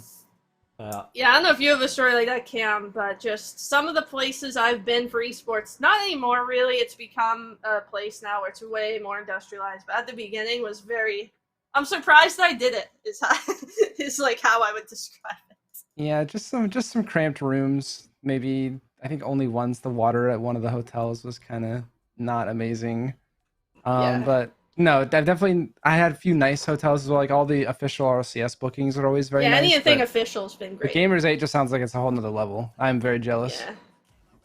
Yeah. It was one of those events that definitely spoils you, and I'm sorry that it's ruined all future events for you, Flitz. Accommodations will never be that again. Well, Yeah, if they definitely. ever want me and my team back out there, I certainly will not decline. That's all I'm gonna say. Yeah. Yep. Any final thoughts, Flitz and Supersonic? I want to let you guys, we're going to wrap up here. Any final thoughts you guys wanted to share?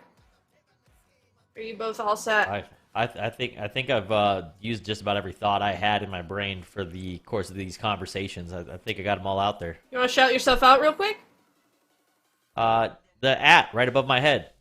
All social medias, Instagram, Twitter, whatever. Hey, there it is. Hey, that's me. Sneaky, look at that. Click He's that button. slick. Sneaky is slick back there. And my new favorite profile picture right there for me talking to Stacks. I don't even remember what I was talking about, but You're making Probably talking about airlifts. T-Rexes. so it looks like I'm doing a T-Rex. I think I'm Dinosaur actually combo. like I'm like making fun of something in the sense of like I'm doing like the quotation marks with my hands, but it definitely looked like a T-Rex in the picture. Pineapple belongs I think you on look good. pizza. Yes, pineapple belongs on pizza. Yeah. Even in your esports description, you're still bringing hot takes. I need to. It's one of those ones where I got tired of defending it, and I just needed people to just understand that that's what it is. Like, cool, that's where we're at. Now, how about you, Flitz? You want to give yourself a shout out your team? Shout out to myself. Go follow my Twitter @_Flitz. Shout out to Almid, my teammates Kiri and Angel, and obviously shout out to the podcast Off the Post for having me on here. And for my final statements, all I'm saying is Psyonix, if you see this, please let me know. Just say something. Let me know you just acknowledge something. You know, I think we've talked about everything we need to talk about. Now we just need Psyonix to let us know what they think, because that's all I'm really waiting on at this point. I'm pretty vocal on Twitter. I talk about stuff all the time, and I'm just waiting for Psyonix to say, hey, we see you, we hear you, we're doing stuff. That's all I want. And other than that, I'm good. So, thank you. Flitz and his team, great up-and-coming team. I'm a huge stan. Flitz, I don't know if you know. I'm sure you know. I appreciate it. I all very mid. much You do. guys, they're going to be around. You guys need to become aware of their names. Give Flitz a follow, and Pro as well. I'm going to let you. Any final thoughts for you? I'm just grateful that Flitz and Supersonic want to come on and talk about this stuff. The bubble scene discussion I think was very, very important. I think there's a lot to learn from that, and I really hope Sonics take notice of things. But I'm always having a great time here. It's always a blast. Yeah, this is a really good future of Rocket League topic that we talked about today, just out of the passion, and we all care, right? This conversation is all derivative of passion. And wanting everybody to succeed and wanting the esports succeed. And there's a lot of passion in this community, and I don't want anyone to get it construed with criticism or hate. There's none of that. It's just all we all want everybody to succeed. But again, thank you, Supersonic, for joining us all throughout the show today. Thank you, Flitz, for coming on talking about the blue tags. Make sure to follow their Twitters on their hexagons here on the side of their page. Check them out. But as for us, guys, that's going to wrap up the show. Thank you so much for tuning in. I hope you enjoyed it, and we'll catch you guys next time. See ya.